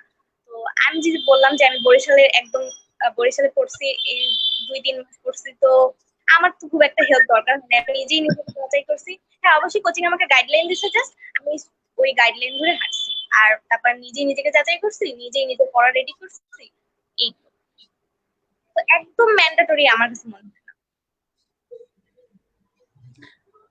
আচ্ছা, অর্পিতা ইসলামের কাছে আমার দ্বিতীয় প্রশ্ন হচ্ছে যে তুমি চাইলেই কমার্স ফিল্ডে যেতে পারতে, এবং হচ্ছে তোমার ওই সাইডে অনেক ভালো ভালো ফিল্ড ছিল, সবগুলো ফিল্ডই ভালো। তারপরে তুমি তোমার হচ্ছে ইচ্ছা হয়েছে ঘ ইউনিটে এসে বিভাগ পরিবর্তন করে আইন বিভাগ পড়ার। আমি এই প্রশ্নে চলে যাচ্ছি যে হচ্ছে এই যে বিভাগ পরিবর্তন, এটার পেছনে কি কারণ? বিভাগ পরিবর্তনের পেছনে কি কারণ? এবং নতুন বিভাগে আহ, কেমন লাগছে, নতুন বন্ধু বান্ধব পেয়ে নতুন বিভাগে কেমন লাগছে, এবং বিভাগ পরিবর্তনের কারণ? আচ্ছা এটা প্রথমেই একটু বলছি। পরিবর্তনের কারণ হচ্ছে আমার ওই যে আমার স্কুল যখন কলেজে ছিলাম তখন হচ্ছে টিচাররা, তারপর হচ্ছে আমার বাবা মা বলতো যে বিশেষ করে আইন যে পেশাটা, তো এটার কথা বলতো যে এটা একটু খুব ভালো, এটা আমার ক্যারিয়ার অনেক ভালো হবে, এই সেই, মানে হচ্ছে ওই চকচকে জীবন, ওইটার হচ্ছে একটা প্রলোভন ছিল আর কি। তো তারপর যখন সি ইউনিট থেকে হচ্ছে ডি ইউনিট বিভাগ পরিবর্তন করলাম, এটাও সেম কারণ হচ্ছে ওই বারবার শুনতে শুনতে আবার হচ্ছে বিভিন্ন প্র্যাকটিক্যাল লাইফেও দেখছি যে হ্যাঁ আসলে যারা আইন মানে আছে এখানে, যারা জাজ হিসেবে আছে বা যারা অ্যাডভোকেট হিসেবে আছে, তারা হচ্ছে ভালো করতেছে। তো আমার সবারই তো ইচ্ছা থাকে যে একটু ভালো কিছু করবে, আর আমি যেহেতু ব্যবসায় শিক্ষা থেকে, তো আমার তো ডাক্তার ইঞ্জিনিয়ার হওয়ার সুযোগ নেই। এখন প্রশাসনের দিকে যদি আমি যাইতে চাই তাহলে হচ্ছে আমার আইন পেশাটা নেওয়াটা ভালো। এই জন্য হচ্ছে আমি বিভাগ পরিবর্তন করছি, এবং করতাম না যদি হচ্ছে আমার আইন না আসতো, তাহলে হয়তো দেখা যেত যে আমি বিবিএ তেই থাকতাম, বিবিএ এমবিএ কমপ্লিট করে হচ্ছে কর্পোরেট একটা লাইফ লিড করতাম। যেহেতু হচ্ছে বিভাগ পরিবর্তনের একটাই কারণ যে পজিশন আসছে, আমি আমার মন মতো একটা সাবজেক্টে নিতে পারবো, এই জন্যই হচ্ছে বিভাগ পরিবর্তন করা। আর শুধু এমন না যে আমার বাবা মা প্রেশার দিচ্ছে, এই জন্য আমার নিজেরও ইচ্ছা হয়েছে যে হ্যাঁ ঠিক আছে, আচ্ছা আমি আইন পড়বো, তারপরে হচ্ছে জাজ হবো, জাজ না হলে হচ্ছে আমি অ্যাডভোকেট হবো। এই জন্যই হচ্ছে আমার বিভাগ পরিবর্তন করা। ধন্যবাদ অর্পিতা ইসলামকে তার সুন্দর বক্তব্যের জন্য এবং তার পছন্দের আহ বিষয়ে কেন এসেছে সেগুলো তিনি খুব সুন্দর করে বলেছেন। এবার আমি চলে যাব হচ্ছে সবচেয়ে আলোচিত যে প্রশ্ন বর্তমান সময়ে, যে এইচএসসি এবং এসএসসির জিপিএ কাউন্ট হবে কিনা, এই প্রশ্ন নিয়ে অনেকের অনেক প্রশ্ন। তার আগে আরেকজন আরেকটি প্রশ্ন করেছে। দর্শকবৃন্দ, আমি আপনাদের সবাইকে বলবো যে কমেন্ট বক্সে সবাই একটু তাকাই। কমেন্ট বক্সে তাকায় অনেকেই কমেন্ট করেছে এবং অনেক সুন্দর সুন্দর কমেন্ট করেছে, কেউ মজার মজার কমেন্ট করেছে। এখানে আমি কখনো নিজের বন্ধুদের নাম নেওয়া উচিত না, কিন্তু মানুষের সামনে এক্সাম্পল দিতে আমার খুব ভালো লাগে। একজনকে একটা উদাহরণ, ভালো উদাহরণ হিসেবে দিতে খুব ভালো লাগে আমার। আমি কাউকে হচ্ছে কোনো আহ, খারাপ উদাহরণ হিসেবে প্রেজেন্ট করতে চাই না। ভালো উদাহরণ পেলে অবশ্যই তারা আমাদের অনুপ্রেরণা। বিশ্ববিদ্যালয়ে ভর্তি হয়ে আসার পরে যে অনুপ্রেরণাটা আমি আমাদের সামনে দেখেছি, সে বারবার কমেন্ট করছে আমাদের কমেন্ট বক্সে। একজন কমেন্ট করেছে যে হচ্ছে আজকে আমার কমেন্টের কোনো পাত্তা নেই। এই কমেন্টকারী আর কেউ নয়, ইয়াশা তাহারিন নিঝুম। এই ইয়াশা তাহারিন নিঝুমের কথা আমি বলতে চাই। তার জিপিএ ছিল 4.50। ইয়াশা তাহারিন নিঝুমের এইচএসসি তে জিপিএ ছিল 4.50 and she is in the department of law। তার যদি 4.50 জিপিএ না হতো, তাহলে তার ভর্তি পরীক্ষায় তার অবস্থান হতে পারতো 1 থেকে 25-এর মধ্যে। এই যে 5 মার্ক সে পিছিয়ে গেছে প্রায়, এই 5 মার্ক যদি সে পিছিয়ে না পড়তো, তাহলে তার পজিশন হতো 1 থেকে 20-এর মধ্যে। দর্শক বৃন্দ, আপনারা যারা বলছেন জিপিএ কাউন্ট হবে কিনা, জিপিএ কাউন্ট হবে কিনা এটা ভাবার আগে একবার ভাবুন, জিপিএ যদি কাউন্ট হয় আমার 2-3 মার্ক গেলে কি যায় আসে? 2-3 মার্ক গেলে কি যায় আসে? যে সবগুলো যে পরীক্ষা দিবে কেউই সবগুলো অ্যান্সার কারেক্ট করতে পারে না। আমি সেকেন্ড হয়েছি, আমার ভুল হয়েছে 5টা এমসিকিউ, যে ফার্স্ট হয়েছে উনি হচ্ছে 4টা এমসিকিউ ভুল। তো আপনি সেভাবে প্রস্তুতি নিন যেন আপনার কমপক্ষে হচ্ছে আপনার একটা এমসিকিউ ভুল হয়ে যায়, সেই প্রস্তুতিটা নেওয়া উচিত। জিপিএ কাউন্ট হবে কিনা হচ্ছে এই ধরনের নানা ধরনের মানসিক চাপ, ট্রমা করতে যাওয়া, এটা একটা প্রস্তুতির ক্ষেত্রে হচ্ছে একটা ব্যাকআপ পিছুটান বলে আমি মনে করবো। আমি ইয়াসা তাহারিন নিজেও আজকে লাইভে নেই, তবে ইনশাল্লাহ সে একদিন আসবে, এসে তার গল্পটা বলবে 4.50 থেকে তার এই যে ইনক্রেডিবল স্টোরিটা ক্রিয়েট করা, যে সে এত ভালো একটা পজিশনে নিয়ে আসছে এবং সে আইন বিভাগে পড়াশোনা করছে কিভাবে, সেটা ইনশাল্লাহ একদিন আমরা শুনবো। জিপিএ আসলে ম্যাটার করে কিনা সেটা বললাম। এখন জিপিএ নিয়ে সন্দেহ না থাকাই উচিত। আমাদের পরবর্তী যে সবচেয়ে বড় বার্নিং কোশ্চেন, সেখানে আমরা যাচ্ছি। প্রশ্নটা করব আমি হচ্ছে আবার নাসির তামজিদের কাছে, গুচ্ছ পদ্ধতিতে ভর্তি পরীক্ষার ব্যাপারে যাচ্ছি, যে গুচ্ছ পদ্ধতিতে ভর্তি পরীক্ষায় ঘয়নিট থাকবে কিনা। আমি বলে দিতে চাই যে গুচ্ছ পদ্ধতির ভর্তি পরীক্ষায় বলে দেওয়া আছে যে 3টি পরীক্ষা হবে, যেখানে ঘয়নিটের পরীক্ষা হবে, বিগত এটা এখন স্পষ্ট করতে হবে। ছিল 15 তারিখে বক্তব্য দেওয়ার কথা, কিন্তু আজকে শিক্ষা সচিব সম্ভবত শিক্ষা সচিব আজকে সিএমএইচ এ ভর্তি হয়েছেন, যার কারণে এই ঘোষণাটা হয়নি বা বিলম্ব হচ্ছে। তবে গুচ্ছ পদ্ধতির সিদ্ধান্ত সরকার যখন নেবেন, আমাদের সরকার কিন্তু সময় উপযোগী একটি সিদ্ধান্ত নিয়েছেন। অনেকে ফেভারে কাজ করেছেন, অনেকে ফেভারে কাজ করে না, যে এইচএসসি হবে না এটা। তো বিশ্ব পরীক্ষার এরকমই পজিটিভ কিছু আসবে, সেটা গুচ্ছ পদ্ধতিতে কিছু হয়। আমি ছাত্রদের কাছে শুনতে চাই যে গুচ্ছ পদ্ধতি যদি হয়, তাহলে যারা শিক্ষার্থী আছে তারা একটু ভয় পাওয়ার কোনো কারণ আছে কিনা? আচ্ছা, ঠিক আছে। এখন সবার আগে বোঝা প্রয়োজন যে গুচ্ছ পদ্ধতির ভর্তি পরীক্ষাটা আমাদেরকে কেন নিচ্ছে সরকার। এটা গত বছর আমাদের সময় ইমপ্লিমেন্ট হওয়ার কথা ছিল, কিন্তু তখন হয় নাই, কারণ বিভিন্ন বিশ্ববিদ্যালয় ভেটো দিয়েছিল এবং তাদের আলাদা আলাদা মতবাদ ছিল, তারা স্বায়ত্তশাসিত নিজেদেরকে জাহির করেছিল। সেটা অন্য ব্যাপার, সেটা গত বছর কেন হয় নাই, এর বছর হয়েছে। হওয়ার পেছনে আমি বলি জিনিসটা যৌক্তিক, ব্যাপারটা যৌক্তিক। তার কারণ হচ্ছে যখন বিশ্ববিদ্যালয়ে ভর্তি পরীক্ষাগুলো হয়, তখন তারা তাদের কেন্দ্রগুলোতে পরীক্ষা নেয়। কখনোই মেডিকেলের মতো বাসায় বসে তুমি পরীক্ষা দিতে পারবে না। অর্থাৎ বাসায় বসে বলতে আমি এরকম বুঝাইছি যে মেডিকেলে যখন আমরা ফর্ম তুলি, তখন কি হয়, আমাদের পছন্দ মতো আমরা জায়গার নাম দিই, যে অমুক জায়গায় পরীক্ষা দিতে পারলে আমার জন্য ব্যাপারটা ফেভারে কাজ করবে, আমার জন্য সুবিধা হবে। তখন মেডিকেল যেহেতু সারা দেশব্যাপী একসাথে পরীক্ষা হয়, সব মেডিকেলের একসাথে, তখন হয় কি যার যার ইচ্ছা মতো যে জেলার নাম দেয় সেই জেলায় সিট পড়ে। কিন্তু যখন আমি ঢাকা বিশ্ববিদ্যালয়ে পরীক্ষা দেবো, আমার কিন্তু ঢাকাতে গিয়ে পরীক্ষা দিতে হবে। আবার যখন আমি চিটাগাং বিশ্ববিদ্যালয়ে পরীক্ষা দেবো, চট্টগ্রাম বিশ্ববিদ্যালয়, আমার চট্টগ্রামে গিয়ে পরীক্ষা দিতে হবে। রাজশাহী বিশ্ববিদ্যালয়েও ঠিক একই রকম। বাংলাদেশের বিভিন্ন জায়গায় ছড়িয়ে ছিটিয়ে থাকা বিভিন্ন বিশ্ববিদ্যালয়ের ভর্তি পরীক্ষাগুলো আমাদের বিভিন্ন জায়গায় গিয়ে দিতে হয়। এবং এই ক্ষেত্রে হয় কি, নিশ্চয়ই আমাদের সারা বাংলাদেশের বিভিন্ন জায়গায় আত্মীয় স্বজন ছড়িয়ে ছিটিয়ে নেই, আমাদেরকে খুঁজে বের করতে হয়, না হলে ভাইয়াদের হলে গিয়ে থাকতে হয়। মেয়েদের ক্ষেত্রে আরো বেশি সমস্যা হয়, তাদের সাথে গার্জিয়ান যায়, অনেক পরিবারের সদস্য যায়। তো তো তাদের থাকা খাওয়া, সেখানে থেকে প্রিপারেশনের একটা ব্যবস্থা, মানসিক অবস্থা ধরে রাখা, এতদিন ধরে প্রিপারেশন যেটা নিয়েছি সেটা মনে রাখা, চর্চা, এগুলো মিলিয়ে অনেক সমস্যার সৃষ্টি হয়, যেটা মেডিকেলের মতো গুচ্ছ পদ্ধতিতে যদি পরীক্ষাটা হয় এই সমস্যাটা এড়ায় যাওয়া খুব সহজে আমাদের পক্ষে সম্ভব। তো আমি বলবো আমার পক্ষ থেকে যে গুচ্ছ পদ্ধতিতে পরীক্ষা দেওয়াটা ঠিক আছে, কিন্তু আমি খবর শুনেছি যে কয়েকটা বিশ্ববিদ্যালয় তারা গুচ্ছ পদ্ধতিতে পরীক্ষা নেবে না, তার মধ্যে ঢাকা বিশ্ববিদ্যালয় একটা। যদিও এখন পর্যন্ত পূর্ণাঙ্গ খবর আসেনি। ঢাকা বিশ্ববিদ্যালয়, জাহাঙ্গীরনগর, জগন্নাথ, চট্টগ্রাম, এই চারটা, আর বুয়েট, এই পাঁচটা বিশ্ববিদ্যালয় তারা তাদের নিজেদের মতো করে পরীক্ষা নেবে। এখন যদি ঢাকা বিশ্ববিদ্যালয়, জাহাঙ্গীরনগর আর জগন্নাথের পরীক্ষা আমরা দিতে চাই, ঢাকায় বসে দেওয়া সম্ভব। এখানে গুচ্ছ পদ্ধতির যে সমস্যাটা ওভারকাম করার জন্য আমরা গুচ্ছ পদ্ধতি ইমপ্লিমেন্ট করতে চাচ্ছি, সেটা খুব বেশি সমস্যা হবে না।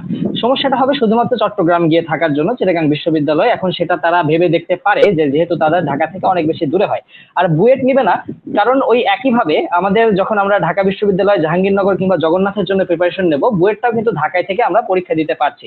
সুতরাং আমি মনে করি যে এই চারটা বিশ্ববিদ্যালয় এবং চিটাগাং বিশ্ববিদ্যালয় সহ এই পাঁচটা বিশ্ববিদ্যালয় যদি গুচ্ছ পদ্ধতিকে এড়ায় যায়, তাহলে খুব বেশি সমস্যা হওয়ার কথা না। বাকি বিভিন্ন বিশ্ববিদ্যালয় বাংলাদেশে ছড়িয়ে ছিটিয়ে আছে, তারা যদি গুচ্ছ পদ্ধতিতে পরীক্ষা নেয় তাহলে আমাদের জন্য, আমাদের আগামী প্রজন্মের জন্য কষ্ট এড়ায় যাওয়ার বিশাল একটা সুযোগ কিন্তু আমাদের সামনে আছে। এখন আমাদের প্রশ্ন হচ্ছে গুচ্ছ পদ্ধতিতে পরীক্ষা হলে ডি ইউনিটের পরীক্ষা হবে কিনা।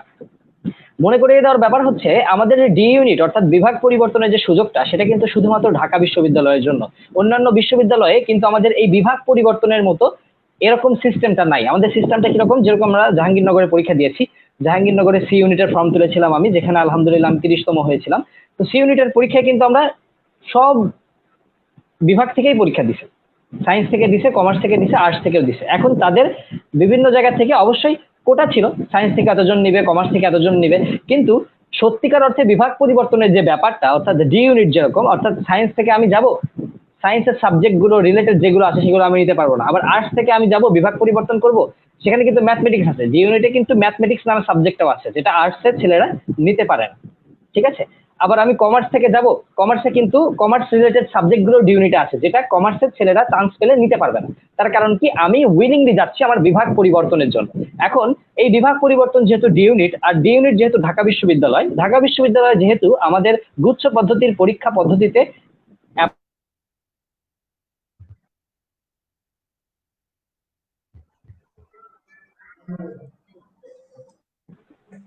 তারা যাচ্ছে না।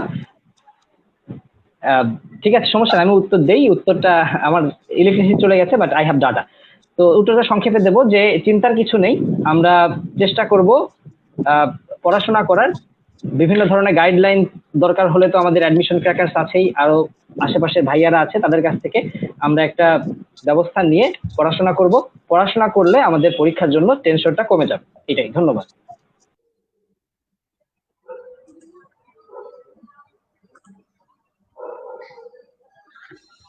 ধন্যবাদ নাসির তামজিদ বন্ধুকে এত সুন্দর করে গুচ্ছ পদ্ধতি নিয়ে ব্যাখ্যা করার জন্য। আশা করি আমরা যারা প্রশ্ন করছিলাম গুচ্ছ পদ্ধতি নিয়ে নানাভাবে চিন্তিত ছিলাম, তাদেরকে আমিও বলবো একটু অপেক্ষা করো। এরকম কঠিন সিচুয়েশন গুলো আমাদের সামনে আসে, যেমন বিগত বছরে হঠাৎ করে চলে এসেছিল হচ্ছে রিটেন পরীক্ষা, তারপরে আবার চলে এসেছিল যে হচ্ছে ইংরেজি প্রথম পত্র থেকে ডি ইউনিটে কোয়েশ্চেন হবে। ঠিক পরীক্ষার 1.5 মাস অথবা হাতে কোনো 40 দিনের মতো ছিল, 40 দিনের মধ্যে আমাদেরকে ইংরেজি ফার্স্ট পেপার কভার করতে হয়েছে। এবং বলা হয়েছিল যে ম্যাথ থেকে প্রশ্ন আসবে, যেটা সাধারণ গণিতে প্রশ্ন আসা মানে ডি ইউনিটের প্রিপারেশন নিচ্ছে, ম্যাথ অনেকদিন আগেই ম্যাথের বই বন্ধ করে রেখে দিয়েছি, যে হচ্ছে তালাবদ্ধ থাকো, অনেকদিন মাথা ঘামাইছি আর না, মাপ চাই, সেই বইটা আবার হাতে নিয়েছি যে ঠিক আছে ডি ইউনিটে আবার কোশ্চেন করা হতে পারে। এরপরে হচ্ছে তোমার রয়েছে আইসিটি যুক্ত হয়েছে।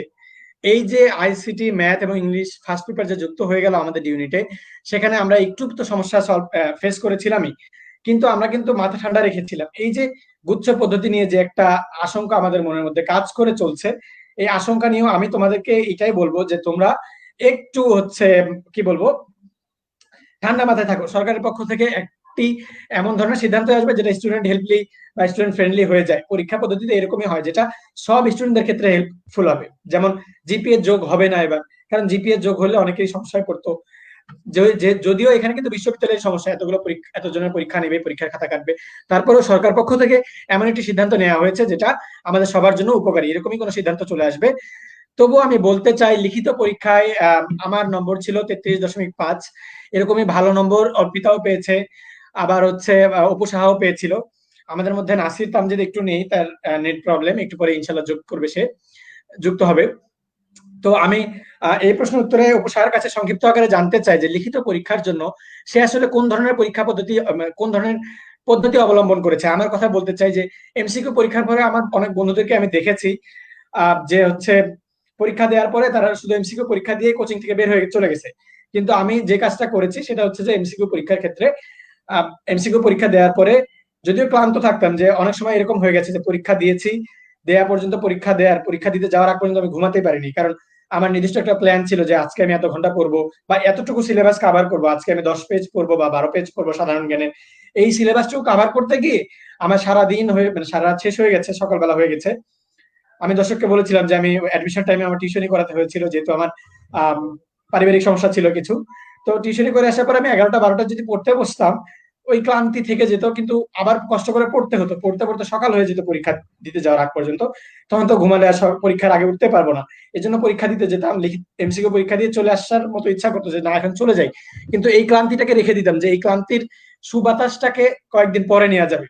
মাথা ঘেমে পড়লেও কষ্ট করে লিখিত পরীক্ষাটা দিতাম। লিখিত পরীক্ষা দেওয়ার পরে ওইখানে প্র্যাকটিস একটা ছিল, ইউসিসিতে যদি 35 হাইয়েস্ট হতো আমার কোচিং এ, তাহলে আমি 34 পেতাম, কখনো হাইয়েস্টই পেতাম, 34ই পেতাম হাইয়েস্ট হয়ে। এই যে আমাদের লিখিত পরীক্ষার প্র্যাকটিসটা, এটা আমি ধরে রেখেছিলাম।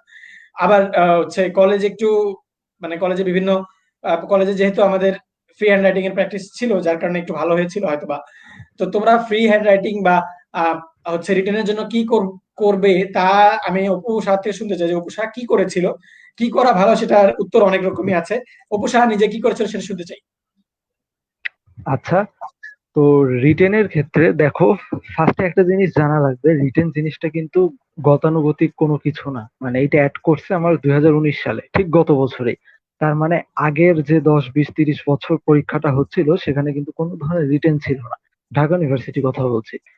তো কথা হচ্ছে যে এই যে একটা নতুন পদ্ধতি আসলো, নতুন পদ্ধতির সাথে আমি নিজে অভিযোজন করব কিভাবে, নিজেকে কিভাবে খাপ খাওয়াবো, সেইটার জন্য একটা উক্তি আছে ডারউইনের, সবাই জানো, সার্ভাইভাল অফ দ্য ফিটেস্ট। ঠিক আছে, অর্থাৎ যোগ্যতমরাই টিকে থাকে। সেটা হচ্ছে তুমি কিভাবে যোগ্যতম হবা, সেটা পুরাটাই দায় থাকবে তোমার উপর। রিটেনের কথা যদি আমি বলি, ফার্স্টে একটা কথা বলবো, সেটা হচ্ছে রিটেন, তোমরা অনেকে ভাবো এমন কিছু রিটেন দিবে যে রিটেনটা মানে কোনো আহামরি কিছু হবে, কিংবা মানে আকাশ পাতাল ভেদকারী কোনো প্রশ্ন আসবে, তোমরা এটা চিন্তা করে থাকো। ঠিক আছে, এরপরে হচ্ছে কি, আসলে আসলে রিটেনের তেমন কিছুই আসে না। আমার যতদূর মনে পড়ে রিটেনে আসছিল গত বছর, আমার যতদূর মনে পড়ে, যদি ভুল হয় তোমরা কেউ ঠিক করে দিও, সেটা হচ্ছে যে তোমার মা নিয়ে মেবি 5টা বাক্য লেখো বা 10টা বাক্য লেখো। এরপরে ছিল রাইট 10 সেন্টেন্স অ্যাবাউট ফেসবুক, মানে ফেসবুক নিয়ে 10টা সেন্টেন্স লিখতে। এরপরে ছিল 2টা ট্রান্সলেশন, একটা Bangla to English, English to Bangla, আর বেশি একটা মনে নেই। তো এই যে জিনিসগুলা তোমার মা নিয়ে লেখো বা ফেসবুক নিয়ে লেখো, প্রত্যেকটা ছেলে পারে। এমন কি কি হয়েছে, ঘরনির পরীক্ষাটা দিয়ে এসে ওই দিন স্ট্যাটাসের বন্যা ছিল, মিমসের ট্রলের বন্যা ছিল। কি ছিল? ছিল হচ্ছে ধুর, ঢাকা ভার্সিটিতে কি দেয়, ঢাকা ভার্সিটি রিটেনে পুরা ফালতু, ঢাকা ভার্সিটি রিটেন কিছু দিন, এরকম অনেক অনেক তুচ্ছতা ছিল ব্যাপার। ঠিক যখন রেজাল্টটা দিল, রিটেনেই 80%-এর বেশি ফেল, 80%-এর বেশি তোমার রিটেনেই ফেল। এমসিকিউতে হয়তো বেশিও পাস করছে, রিটেনে 80%-এর বেশি ফেল। ফেল মানে ফেল। এখন কথা হচ্ছে রিটেনে তোমার কি কি দেখছে, রিটেনে যে যে জিনিসগুলা দেখছে সেটা হচ্ছে ফেসবুক নিয়ে 10টা বাক্য তুমি লিখতে পারবা না, তুমি 10টা কি তোমারে বললে তুমি আরো বেশিও লিখতে পারবা, বা তোমার মাকে নিয়ে লিখতে পারবা। কথা হচ্ছে কি কি দেখে, মেইনলি যদি আমি 3টা কথা বলি, ফার্স্ট অফ অল যেটা, সেটা হচ্ছে মাজেদ যেটা বললো, free hand writing. Free hand মানে কি, হাতটা খুলে লিখতে হবে, ফ্রি মানে গতানুগতিক কিছু লেখা যাবে না, যে হ্যাঁ ফেসবুক যে এই মানে এরকম কিন্তু কিছু লেখা যাবে না। তোমাকে মানে একটা জিনিসটা পারতে হবে, তোমাকে ইনস্ট্যান্ট কিছু জিনিস লিখতে হবে। আমাকে আজকে ফেসবুক নিয়ে লিখলো, সাপোজ দিয়ে দিবে করোনা ভাইরাস নিয়ে 10টা ওয়ার্ড তোমার সাপেক্ষে লেখো। তো এই জিনিসটাই হচ্ছে কথা।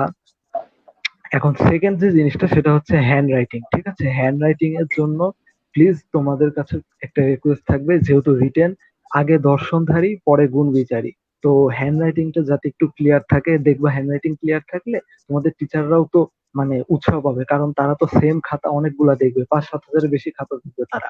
তো একই খাতা দেখতে দেখতে বোরিং হয়ে যায়, তো তোমার খাতা যদি সুন্দর হয় তুমি নাম্বার বেশি পাবা, সিম্পল। এরপরে থার্ড যে জিনিসটা সেটা হচ্ছে যে খাতার মধ্যে কোনো গ্রামাটিক্যাল ভুল রাখা যাবে না। এই যে পোলাপাইন যে ফেল করছে, ফেল করার কারণ কি? কারণ তাদের 2 লাইন লিখলে 1 লাইন ভুল, 4 লাইন লিখলে মাঝখানে 10টা শব্দ ভুল।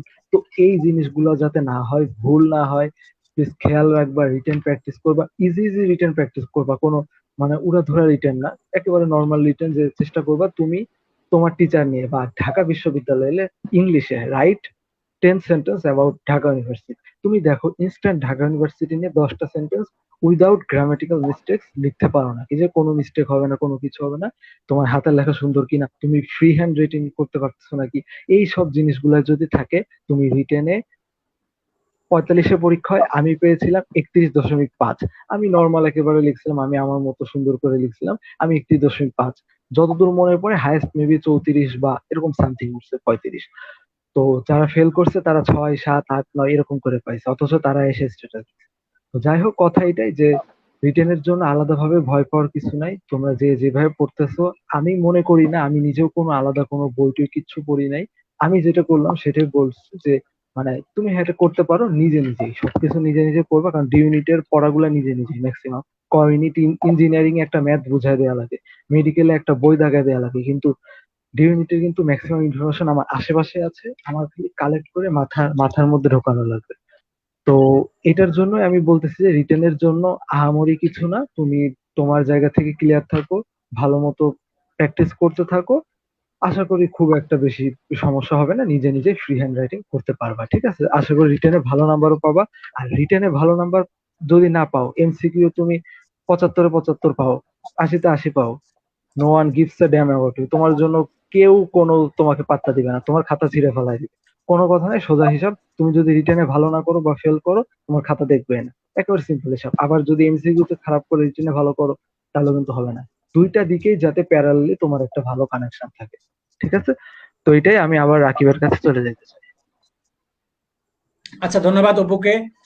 সুন্দর সুন্দর পয়েন্ট কয়েকটি তুলে ধরেছে। আমি এই এই প্রশ্নের সমাপ্তি টানতে চাই এখানে এটুকু বলে যে হচ্ছে লিখিত পরীক্ষা, এই যে একজন কমেন্ট করেছে দেখতে পাচ্ছি আমরা, জান্নাতুন্নেসা বলেছে হ্যান্ড রাইটিং নিয়ে কত নাম্বার থাকবে দাদা। আসলে ঢাকা বিশ্ববিদ্যালয়ের পরীক্ষা আসলে হাতের লেখা দেখে তারা জাজ করে না, তোমার লেখার মান দেখে জাজ করবে। অর্থাৎ আম, সাধারণ তোমরা ওই যারা অপু বলেছে যে অনেকেই অনেক ধরনের হচ্ছে ঢাকা বিশ্ববিদ্যালয়ের স্ট্যান্ডার্ড কোয়েশ্চেন না, লিখিত পরীক্ষা এত সহজ করছে ইত্যাদি ইত্যাদি পোস্ট করেছিল, তাদেরই অনেকেরই এরকম সমস্যা হয়েছে। তো আসলে লিখিততে যে কোনো একটি টপিক যখন দেয়া হয় তখন একটা লিখিতের 3টা পার্ট থাকে, একটা হচ্ছে টপিক সেন্টেন্স, একটা বডি, আর একটা হচ্ছে তোমার কনক্লুশন পার্ট। এই 3টা পার্টে তুমি কতটুকু হচ্ছে প্রেজেন্টেবল কিছু লিখেছো সেটার উপর নির্ভর করতেছে। অর্থাৎ তুমি লেখা শুরু করছো কিন্তু তোমার মনে হইতেছে যে না, এটা দিয়ে শুরু করা, অনেকক্ষণ লেখার পর মনে হচ্ছে এটা তো আমি শুরুতে বলতে পারতাম, কাটাকাটি করে আবার ওটা শুরুতে লেখা শুরু করলাম। আবার মনে হচ্ছে যে আচ্ছা, এটা তো মাঝখানে দেই না স্ট্যাটিস্টিক্সটা, এই স্ট্যাটিস্টিক্স সবার শেষে বাক্যে দিয়ে দিই, এটা দিলে মনে হয় মার্কস বেশি পাবো, এই একটা তথ্য বাদ দিব কেন, দেই ভরা মানে হচ্ছে ভরে ভরে লিখি, খাতা ভর্তি লিখি, লিখলে মার্কস পেয়ে যাবো। ব্যাপারটা আসলে এমন না। তুমি গুণগত এবং মানসম্পন্ন লিখছো কিনা, এবং তোমার লেখার ধরনটা ঠিক আছে কিনা, টপিক সেন্টেন্সে যা লেখা তুমি সেটা লিখছো কিনা, এবং রিটেন পার্টের মধ্যে স্ট্যাটিস্টিক্স মানে স্ট্যাটিস্টিক্স সহ ভালো ভালো ব্যাখ্যা তুলে ধরতেছো কিনা, এবং কনক্লুশনে এসে সব কিছু এতক্ষণ যতগুলো তুমি আলোচনা করেছো এমন একটি সেন্টেন্স দিয়ে তোমাকে শেষ করতে হবে যেটা দিলে তোমার পুরো উপরে সব সম্পূর্ণ অংশ একবারে ক্লিয়ার হয়ে যাবে, এরকম কিছু তুমি লিখতে পারতেছো কিনা, এটার উপর মার্কসটা সবচেয়ে বেশি ক্যারি করবে।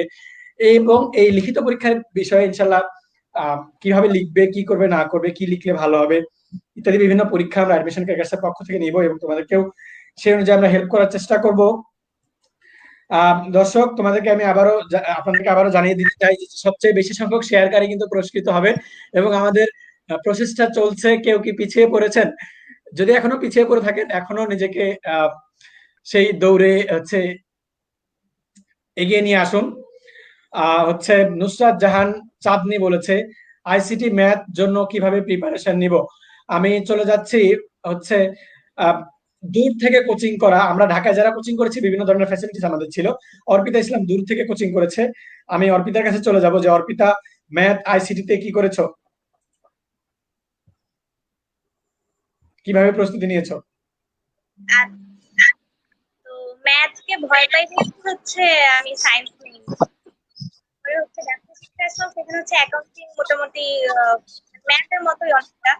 তো তাও গেল। পরে যখন দেখলাম যে ডি ইউনিটে আবার ম্যাথ হয়েছে, তো এখানে কিন্তু বলা ছিল ম্যাথ আর আইসিটি হচ্ছে আমাদের 9-10 এর বইয়ের উপর বেস করে, আমাদের কিন্তু এইচএসসি লেভেলের উপর না, 9-10 এর বইয়ের উপর। তো তখন আবার একটা মাথা কাজ করলো যে জেনারেল ওটা আমার কাটা। তো ম্যাথকে আমি সবচেয়ে বেশি ভয় পাই, সেটা আবার অ্যাড করে দিছে। তো এটা আমি করছি যে মানে আমি তো দেখছি যে কোন টাইপ ম্যাথ গুলো বেশি আসে।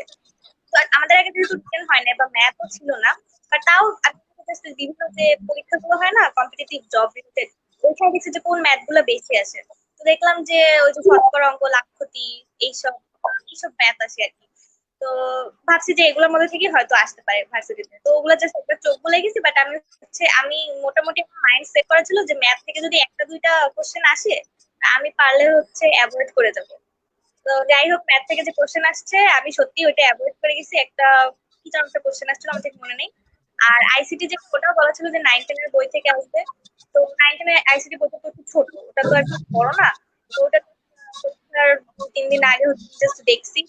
তো ওইখান থেকে মনে হয় স্প্রেডশিটের একটা কোশ্চেন হচ্ছে আইসিটি।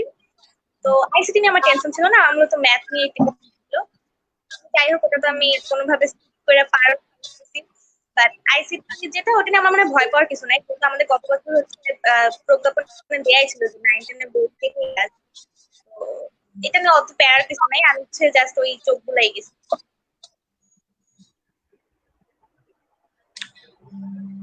ওকে, ধন্যবাদ অর্পিতাকে তার পক্ষ থেকে উত্তর দেওয়ার জন্য। সে স্কিপ করে গেছে সামাও। তো ম্যাথের যে প্রশ্নটা এসেছিল সেটা নিয়ে আমি বলতেছি, তারপর আমি নাসির কি করেছে সেটা আমি নাসিরের কাছে শুনবো।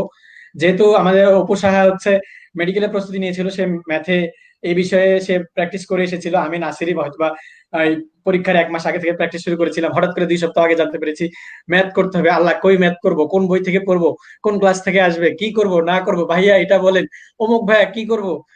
এই কোচিং এ গিয়ে এই ভাইয়াকে ধরি যে ভাইয়া কি করব, আবার বলি যে একজন আরেকজনকে কল করি যে মামা কি পড়তেছিস, এটা কি করব, এই যে এই ধরনের সন্দেহগুলো ছিল। ঠিক সেই সময় কি করেছিলাম, 9-10 এর বইটা অবশ্যই অনেকেই পড়েছি। তো 9-10 এর বইয়ের ম্যাথের যে বেসিক, সেটা সবারই থাকার কথা, যারা আর্টস থেকে পড়ি না কেন, কমার্স থেকে পড়ি না কেন, সায়েন্স থেকে পড়ি না কেন, ওখান থেকে প্রশ্ন এসেছে এবং প্রশ্ন খুবই সহজ। যারা সায়েন্স থেকে করেছে তাদের কাছে প্রশ্নটা সহজ, যারা অন্য কিছু থেকে করেছে তাদের কাছে ডিফিকাল্ট মনে হইতে পারে। তো প্রশ্নটা মানে স্ট্যান্ডার্ড ছিল। তোমরা যদি ওই বিভিন্ন বই পাওয়া যায়, ঢাকা এবং বাইরে কোচিং করার আসলে কোনো পার্থক্য নেই। এইটা একটা গ্যাপ হইতে পারে, যেটা ঢাকায় বিভিন্ন ধরনের শীট বিক্রি করতে পাওয়া যায়। যেমন তখন একটা শীট বিক্রি হয়েছিল হচ্ছে ফাইনাল বাইট নামে, যেটা আমরা অনেকে কিনেছিলাম, নাসিরও সম্ভবত কিনেছিল। নাসির মাথা ঝোলাচ্ছে বা সরি মাথা ঝাঁকাচ্ছে, আমি টের পাচ্ছি। তো নাসিরের মধ্যে শুনবো নাসির কি এই কাজটি করেছে কিনা। আচ্ছা, এখন একটা মজার কথা বলি। আহ, যখন 2 সপ্তাহ আগে জানতে পারি যে আসলে ম্যাথমেটিক্স যুক্ত হচ্ছে, তখন একটা পেরেশানির মধ্যে পড়ে যাই। পেরেশানির মধ্যে পড়ে গিয়ে আমি একটা ভাইয়াকে জিজ্ঞাসা করি যে ভাইয়া, ভাইয়া আমাদের কোচিং এর একজন শিক্ষক এবং ভালো রেজাল্ট করেছিলেন, তার নাম না বলি। তো তিনি আমাকে একটা কথা বলেছিলেন যে অ্যাডমিশন পরীক্ষাটা অনেকটা ক্রিকেট খেলার মতো। তুমি ব্যাটসম্যান, প্রত্যেকটা প্রশ্ন তোমার কাছে এক একটা বল। ব্যাটসম্যানরা কি করে, যখন খেলায় নামে তখন তারা একটা লুজ বল পেলে সেটাকে টেনে মারে। আবার যখন একটা বাউন্সার আসে তখন সেটাকে মাথা ঝুঁকায় ছেড়ে দেয়। আবার যখন একটা নাকেল বল আসে সেটাকে হালকা করে ডিফেন্ড করে, এটাকে তুলে মারে না। আবার কিছু বল আছে খুব সুন্দর করে সোয়াইপ করতে হয়। তো প্রত্যেকটা প্রশ্নই এরকম। তার মাঝখানে সবচেয়ে সাংঘাতিক প্রশ্নগুলো আসে বাউন্সার। বাউন্সার গুলো মারতে গেলে সেখানে আউট হওয়ার সম্ভাবনাটা অনেক বেশি থাকে। তো ভাইয়া এই মজার এক্সাম্পল দিয়ে আমাকে একটা কথা বলেছিলেন যে কিছু প্রশ্ন আসে ছেড়ে আসতে হয়, কিছু প্রশ্ন আসে ছেড়ে আসতে হয়। এখন 2 সপ্তাহ আগে তুমি যদি ম্যাথ আর আইসিটি নিয়ে খুব বেশি প্যানিক নাও, তাহলে তোমার কিন্তু এখানে বেসিক যে পার্টটা, বাংলা ইংরেজি আর সাধারণ জ্ঞান, বাংলা ইংরেজি সাধারণ জ্ঞান, এই বেসিক পার্টটা ওই ম্যাথ আর আইসিটি 2টা প্রশ্নের প্যানিকে তুমি কিন্তু ছন্দ হারিয়ে ফেলতে পারো। তুমি যে ব্যাটিং করতেছো এতক্ষণ ধরে, যে পিচে সেট হইছো, সেই ছন্দটা তুমি হারিয়ে ফেলতে পারো। তো এই ছন্দটা ধরে রাখার জন্য কি করতে হবে? প্রধান কারণ হচ্ছে আমাকে প্যানিক নেওয়া যাবে না, খুব বেশি ছটফট করা যাবে না যে হায় আল্লাহ এখন ম্যাথে কি আসবে, এখন আইসিটি তে কি আসবে। তো মাজেদুলের কথাটা ঠিক যে সেখানে ফাইনাল বাইট নামে একটা বই ছিল, কিন্তু সত্য কথা বলতে ভাইয়ার এই কথা বলার পরের থেকে আমি ম্যাথ আর আইসিটির উপরে খুব বেশি মনোযোগ দেই নাই। শুধুমাত্র অন্যান্য বিশ্ববিদ্যালয়ে এর আগের বছরগুলোতে আর চাকরির পরীক্ষাগুলোতে এর আগের বছরগুলোতে 9-10 এর ম্যাথ আর আইসিটি বেসড যে প্রশ্নগুলো ছিল সেটা আমি পড়েছিলাম। এখন আমরা যদি একটু চিন্তা করি তাহলে কিন্তু আমাদের কাছে আমার পড়ার পদ্ধতির ক্ষেত্রে আমাদের সিলেবাসটা অনেক ছোট হয়ে যায়। প্রথমত আমরা কি পড়বো? 9-10 এর ম্যাথ পড়বো, এবং কোন 9-10 এর ম্যাথ যেগুলো অন্যান্য বিশ্ববিদ্যালয়ের ভর্তি পরীক্ষাতে আগে এসেছে এবং চাকরির পরীক্ষাতে এসে দুইটা মিলে কমন পড়েছে, অর্থাৎ কমন গুলো বারবার প্র্যাকটিস করব। এই ক্ষেত্রে আমি একটা সুবিধা পেয়েছি, গিয়ে দেখেছি আমি পরীক্ষার হলে বসে আবিষ্কার করেছি যে যে প্রশ্নটা আমার সামনে দিয়েছে সেটা না বাউন্সার না খুব বেশি লুজ, একটা সুন্দর কভার ড্রাইভ খেলার মতো বল। এবং এত সুন্দর প্রশ্ন, এত সহজ এবং এত মনোমুগ্ধকর যে কমন তো পড়েইছে, আরো কঠিন কঠিন যে প্রশ্নগুলো আমি প্র্যাকটিস করেছিলাম সেগুলো আসেনি, খুব সহজ একটা প্রশ্ন এসেছে। তো মূল কথা এটাই, প্যানিক নেওয়া যাবে না, চেষ্টা করতে হবে যে আমরা আমাদের আগের ভর্তি পরীক্ষাগুলোতে যে প্রশ্ন এসেছে, যেহেতু ঢাবিতে এটা নতুন, সেহেতু ঢাবিতে নিশ্চয়ই তুমি এনাফ প্র্যাকটিসের সুযোগ পাবে না। তোমাকে অন্যান্য বিশ্ববিদ্যালয় যেরকম জগন্নাথে ম্যাথ আসে, জাহাঙ্গীরনগরের বি ইউনিটে ম্যাথ আসে, আবার চিটাগাং ইউনিভার্সিটিতে ম্যাথ আসে, ঠিক আছে? কিছু কিছু ইউনিভার্সিটি আছে যেখানে ম্যাথ আসে, আবার বিভিন্ন ধরনের ব্যাংকের পরীক্ষা, জবের পরীক্ষায় ম্যাথ আসে। সেই ম্যাথগুলো আমরা কি করব? প্র্যাকটিস করব। তবে মনে রাখার বিষয় একটাই যে সত্যিকার অর্থেই আমাদের ভর্তি পরীক্ষা কিন্তু একটা ক্রিকেট পিচের মতো, সেখানে মাইনাস মার্কিং যেহেতু আছে, সুতরাং হালকা একটু ভুলের কারণে আমাদের মার্কটা কিন্তু পিছিয়ে যাওয়ার সম্ভাবনা থাকে। একটা ছোট্ট একটা মার্ক পিছিয়ে যাওয়া মানে আমার পজিশন অনেক পিছনে চলে যাওয়া, কাঙ্ক্ষিত সাবজেক্ট থেকে দূরে চলে যাওয়া এবং পা পিছলায় অনেক সময় লিস্ট থেকে বের হয়ে যাওয়ার সম্ভাবনা থাকে। সুতরাং আমরা চেষ্টা করব সব করার, কোনো ডাউট থাকলে সেটা এড়িয়ে যাওয়ার, মাথা নিচু করে বাউন্সার বলটা ছেড়ে দেওয়া। তবে পড়তে হবে, অনেক পড়তে হবে, অনেক পড়তে হবে, চেষ্টা করতে হবে সব বলি যেন আমরা ছক্কা হাঁকাতে পারি। এই তো, এটাই বলার ছিল। ধন্যবাদ। ধন্যবাদ নাসিরকে, সুন্দর করে এই পয়েন্টগুলো তুলে ধরলো। দর্শক, আমরা দেখতে পাচ্ছি একটি সুন্দর কমেন্ট এসেছে জিন্নাতুন নেসার পক্ষ থেকে। এখন তো কোচিং এর যে সুবিধাটা সেটা আমরা পাচ্ছি না, আপনাদের আর আমাদের প্রিপারেশনের মাঝে একটা বিরাট পার্থক্য ভাইয়া, আমাদেরকে এটার ব্যাপারে একটু কিছু সাজেস্ট করেন প্লিজ। আচ্ছা, আমরা কিন্তু শুরুতেই একটি কথা আমি এবং নাসির একমত ছিলাম, অর্পিতা একমত ছিল, অপুসাহ একমত ছিল যে কোচিং এর পাশাপাশি ব্যক্তিগত প্রস্তুতিটাকে কতটুকু আমরা গুরুত্ব দিচ্ছি, এটা আমাদের সবচেয়ে বেশি গুরুত্বপূর্ণ একটা পয়েন্ট। তো এই দিকে আমরা কতটুকু তাকাচ্ছি, এবং আমাদেরকে একটু খেয়াল রাখতে হবে যে কারা সবচেয়ে বেশি গুরুত্ব দিচ্ছে এই ব্যাপারগুলোতে, কোন কোচিং দিচ্ছে বা কারা দিচ্ছে, এটা আমরা অনেকেই ট্রমায় পড়ে যাই।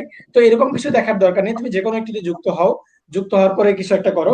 তবে যারা এখানে দর্শক হিসেবে আছেন, 103 জন দেখছেন এখন, 160 জনের মতো শুরুতেও ছিল, আর অনেকে দেখছেন, শেয়ার করছেন, নতুন ভিউয়ার আসছে, তাদের অনেকে হয়তো প্রথম থেকে দেখেন নাই।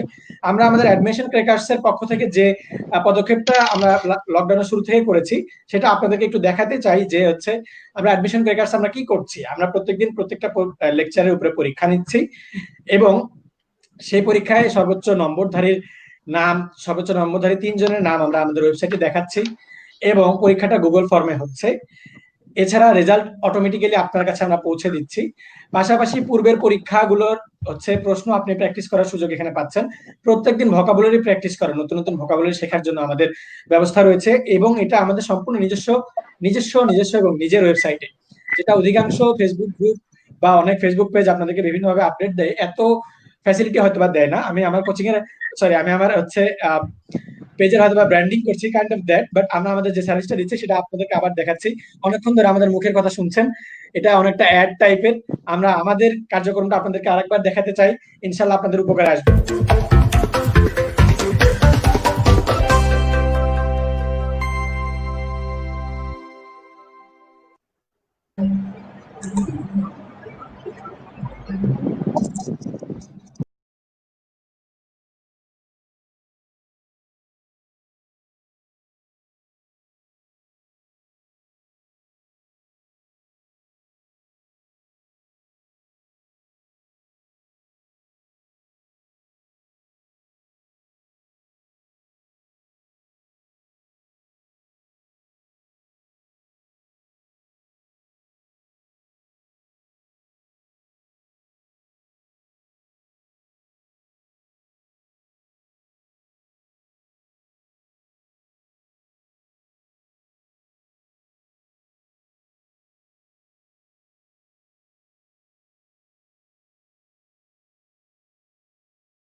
দর্শকবৃন্দ, আমরা দেখলাম কিভাবে অ্যাডমিশন ক্রেকার্স খুব কম সংখ্যক পরিবার নিয়েও এগিয়ে চলেছে। ইনশাল্লাহ আরো সামনে আমাদের পরিবারটা আরো একটু বড় আমরা করতে পারবো আপনাদের সহযোগিতায়, যদি আপনারা আমাদের ভিডিও এবং আমাদের পোস্ট গুলোকে শেয়ার করে বন্ধুদের নিকট পৌঁছে দেন, এবং আমাদের কার্যক্রম যদি আপনাদের ভালো লেগে থাকে, অবশ্যই, ভালো না লাগলে কেন করবেন। তো আজকের অসংখ্য প্রশ্ন আমরা আমাদের গেস্টদের থেকে নিয়েছি এবং আশা করছি বিভিন্ন ধরনের উত্তর আমরা পেয়ে গেছি। আপনারা বইয়ের সাজেস্ট করতে বলেছিলেন, আমি এই অংশে চলে আসতেছি, যে হচ্ছে বইয়ের সাজেস্ট করার আগে ওই আগের কমেন্টে আরেকবার যাচ্ছি, যেটাতে জিন্নাতুন্নেসা কমেন্ট করেছিল যে এখন তো কোচিং এর সুবিধাটা সেটা আমরা পাচ্ছি না, আপনাদের আর আমাদের প্রিপারেশনের একটা বিরাট পার্থক্য, এটা হচ্ছে একটু সাজেস্ট করেন প্লিজ। আচ্ছা, আমি এখানে বলতে চাই আমাদের আপনাদের জান্নাতুন্নেসা, আপনাকে বলছি, আপনি কিন্তু এইচএসসি প্রিপারেশনটা অনেক দিন ধরে ছিল, সেক্ষেত্রে আপনার সময়ও বেশি পেয়েছেন এইচএসসি প্রিপারেশনটা নেওয়ার, অর্থাৎ বাংলা ইংরেজি থেকে আপনাদের সময় অলরেডি বেশি হয়ে গেছে। আপনাদের এখনো অ্যাডমিশনের জন্য 3 মাস সময় আছে, কিন্তু তার আগে আপনারা বিভিন্ন কোচিং এর সাথে বিভিন্ন সিনিয়রের থেকে যুক্ত হয়ে গেছেন, যেখানে আপনারা অনেক কিছু টেকনিক জানতে পেরেছেন অলরেডি। যেমন ধরেন যে হচ্ছে আমরা সবাই কোনো না কোনো ভাবে স্টুডেন্টদেরকে হেল্প করে আসছি, আমি হেল্প করেছি, নাসির হেল্প করেছে, ওপো হেল্প করেছে, আমরা বিভিন্ন ভাবে স্টুডেন্টদের সাথে বা জুনিয়রদের সাথে কানেক্টেড এই ব্যাপারগুলোতে। তো আলটিমেটলি আমরা দেখেছি যে অসংখ্য অনেক জুনিয়র অনলাইনে অফলাইনে বিভিন্ন ভাবে এই অ্যাডমিশন নিয়ে তারা চিন্তিত ছিল, দে ওয়্যার কনসার্ন।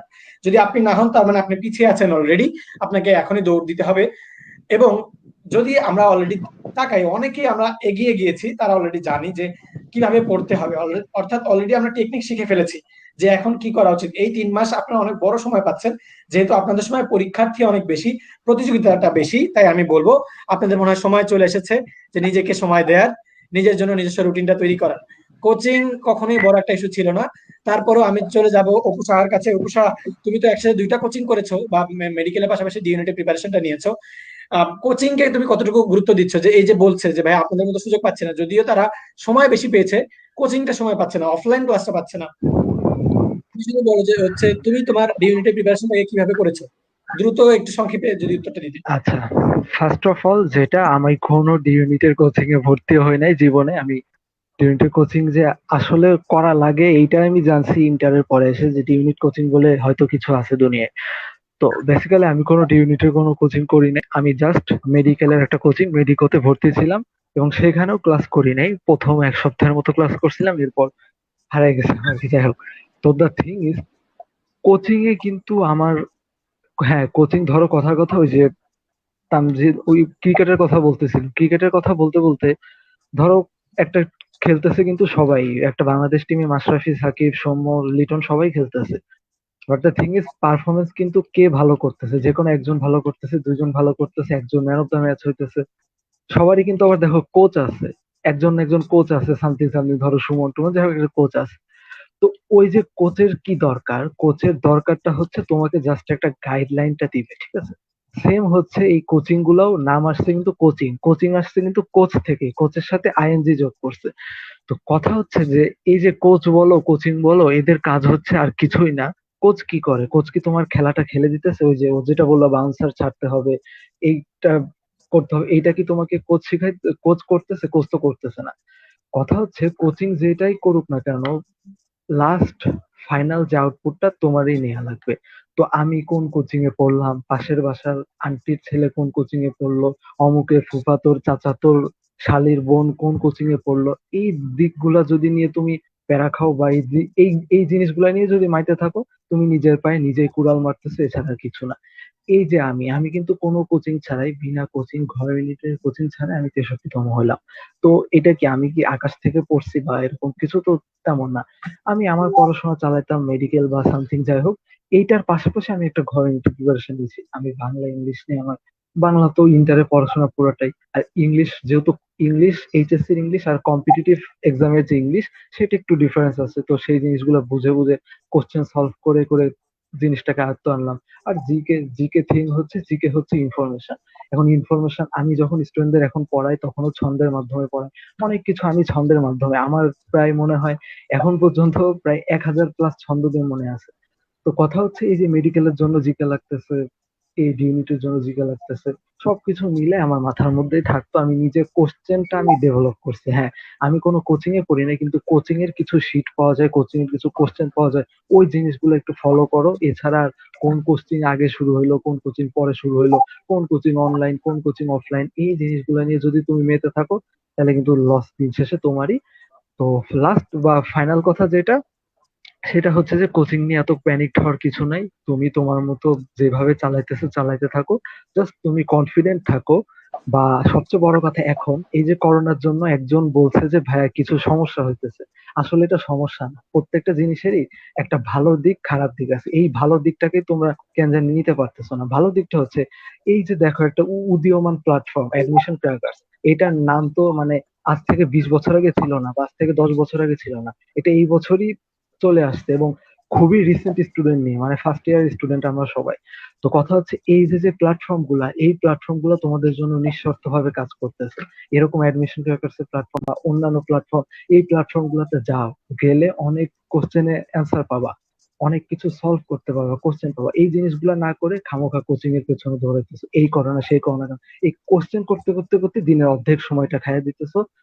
বাদ বাকি যে সময়টা, এই সময়টা কিন্তু চর্চা করতে পারতেছো না। So ultimately the thing is, প্রযুক্তির একটা প্রযুক্তির বেনিফিটটা নিতে শিখো। আশা করি ভালোই হবে। এরকম উদীয়মান অনেক সুন্দর সুন্দর প্ল্যাটফর্ম আছে। আমার নিজের দেখায় অ্যাডমিশন ক্র্যাকার্স আজকে একটা পোস্ট দিল, যতদূর মনে পড়ে নোবেল পুরস্কার নিয়ে 5টা। তো এই যে ও যে একটা পোস্ট দিল অ্যাডমিশন ক্র্যাকার্স থেকে, নোবেল প্রাইজ নিয়ে 6 জনে, এই 6টা ইনফরমেশন যদি তোমার মাথায় থাকে, তুমি 6 জনের থেকে আগে গেলা। তো এই জিনিসগুলাই বলতেছি যে এরকম প্ল্যাটফর্মের প্রত্যেকটা নিউজ, প্রত্যেকটা জিনিস নিজে নিজে পড়ো। কোচিং এর উপর এত বেশি ডিপেন্ডেন্সি আনা লাগবে না। যারা কোচিং এ পড়বে, হ্যাঁ ভালো, কোচিং এ যারা পড়ছো কোচিং এর পড়াগুলো আবার সিরিয়াসলি নাও। হ্যাঁ, একদিন মন চাইলো ক্লাস করলাম না, আজকে এর সাথে ডেটিং এ গেলাম, ক্লাস করলাম না, এই জিনিসগুলো থেকে বাইর হয়ে আসো। যে যেখানে থাকো না কেন, ভালো একটা আউটপুট পাবা, এটা নিয়ে এত প্যারার কিছু নাই। ধন্যবাদ অপুকে। আমি কোচিং নিয়ে সম্ভবত নাসিরের কাছ থেকে একটু ফিনিশিং পার্টটা শুনতে চাই, যে কোচিং নিয়ে তোমার মন্তব্য কি? আচ্ছা ঠিক আছে, এখন কোচিং নিয়ে যদি বলতে চাই, ব্যাপারটা হচ্ছে নিজে সবকিছু, হ্যাঁ নিজের পড়তে হবে এটা ঠিক। কিন্তু ধরো তোমাকে আমি সবকিছু দিলাম, তোমাকে বেঁচে থাকার জন্য যতটুকু প্রয়োজন, পানি দিলাম, খাবার দিলাম, আলো দিলাম, সবই দিলাম, দিয়ে তোমাকে অ্যামাজন জঙ্গলে আমি ছেড়ে দিলাম একা, সম্পূর্ণ একা। এখন তুমি এখান থেকে বের হওয়ার পথটা কিভাবে খুঁজে বের করবা যদি তোমাকে একটা ম্যাপ না দেওয়া হয়? তোমার অবশ্যই একটা ম্যাপ প্রয়োজন, তোমার একজন দিশারি প্রয়োজন, একজন গাইড প্রয়োজন। এখন এই গাইডটা তোমাকে এই করোনার অবস্থায় কে দিবে? এইটার প্যানিকে তোমরা অনেক বেশি পড়ে গেছো। এখন তো কোচিং বন্ধ, ঢাকায় যেতে পারছো না, তোমার বাসার পাশে যে ইউসিসির কোচিং সেন্টার আছে, যে কোচিং সেন্টার গুলো আছে, সেখানেও যেতে পারছো না। তাহলে তুমি কি করবা?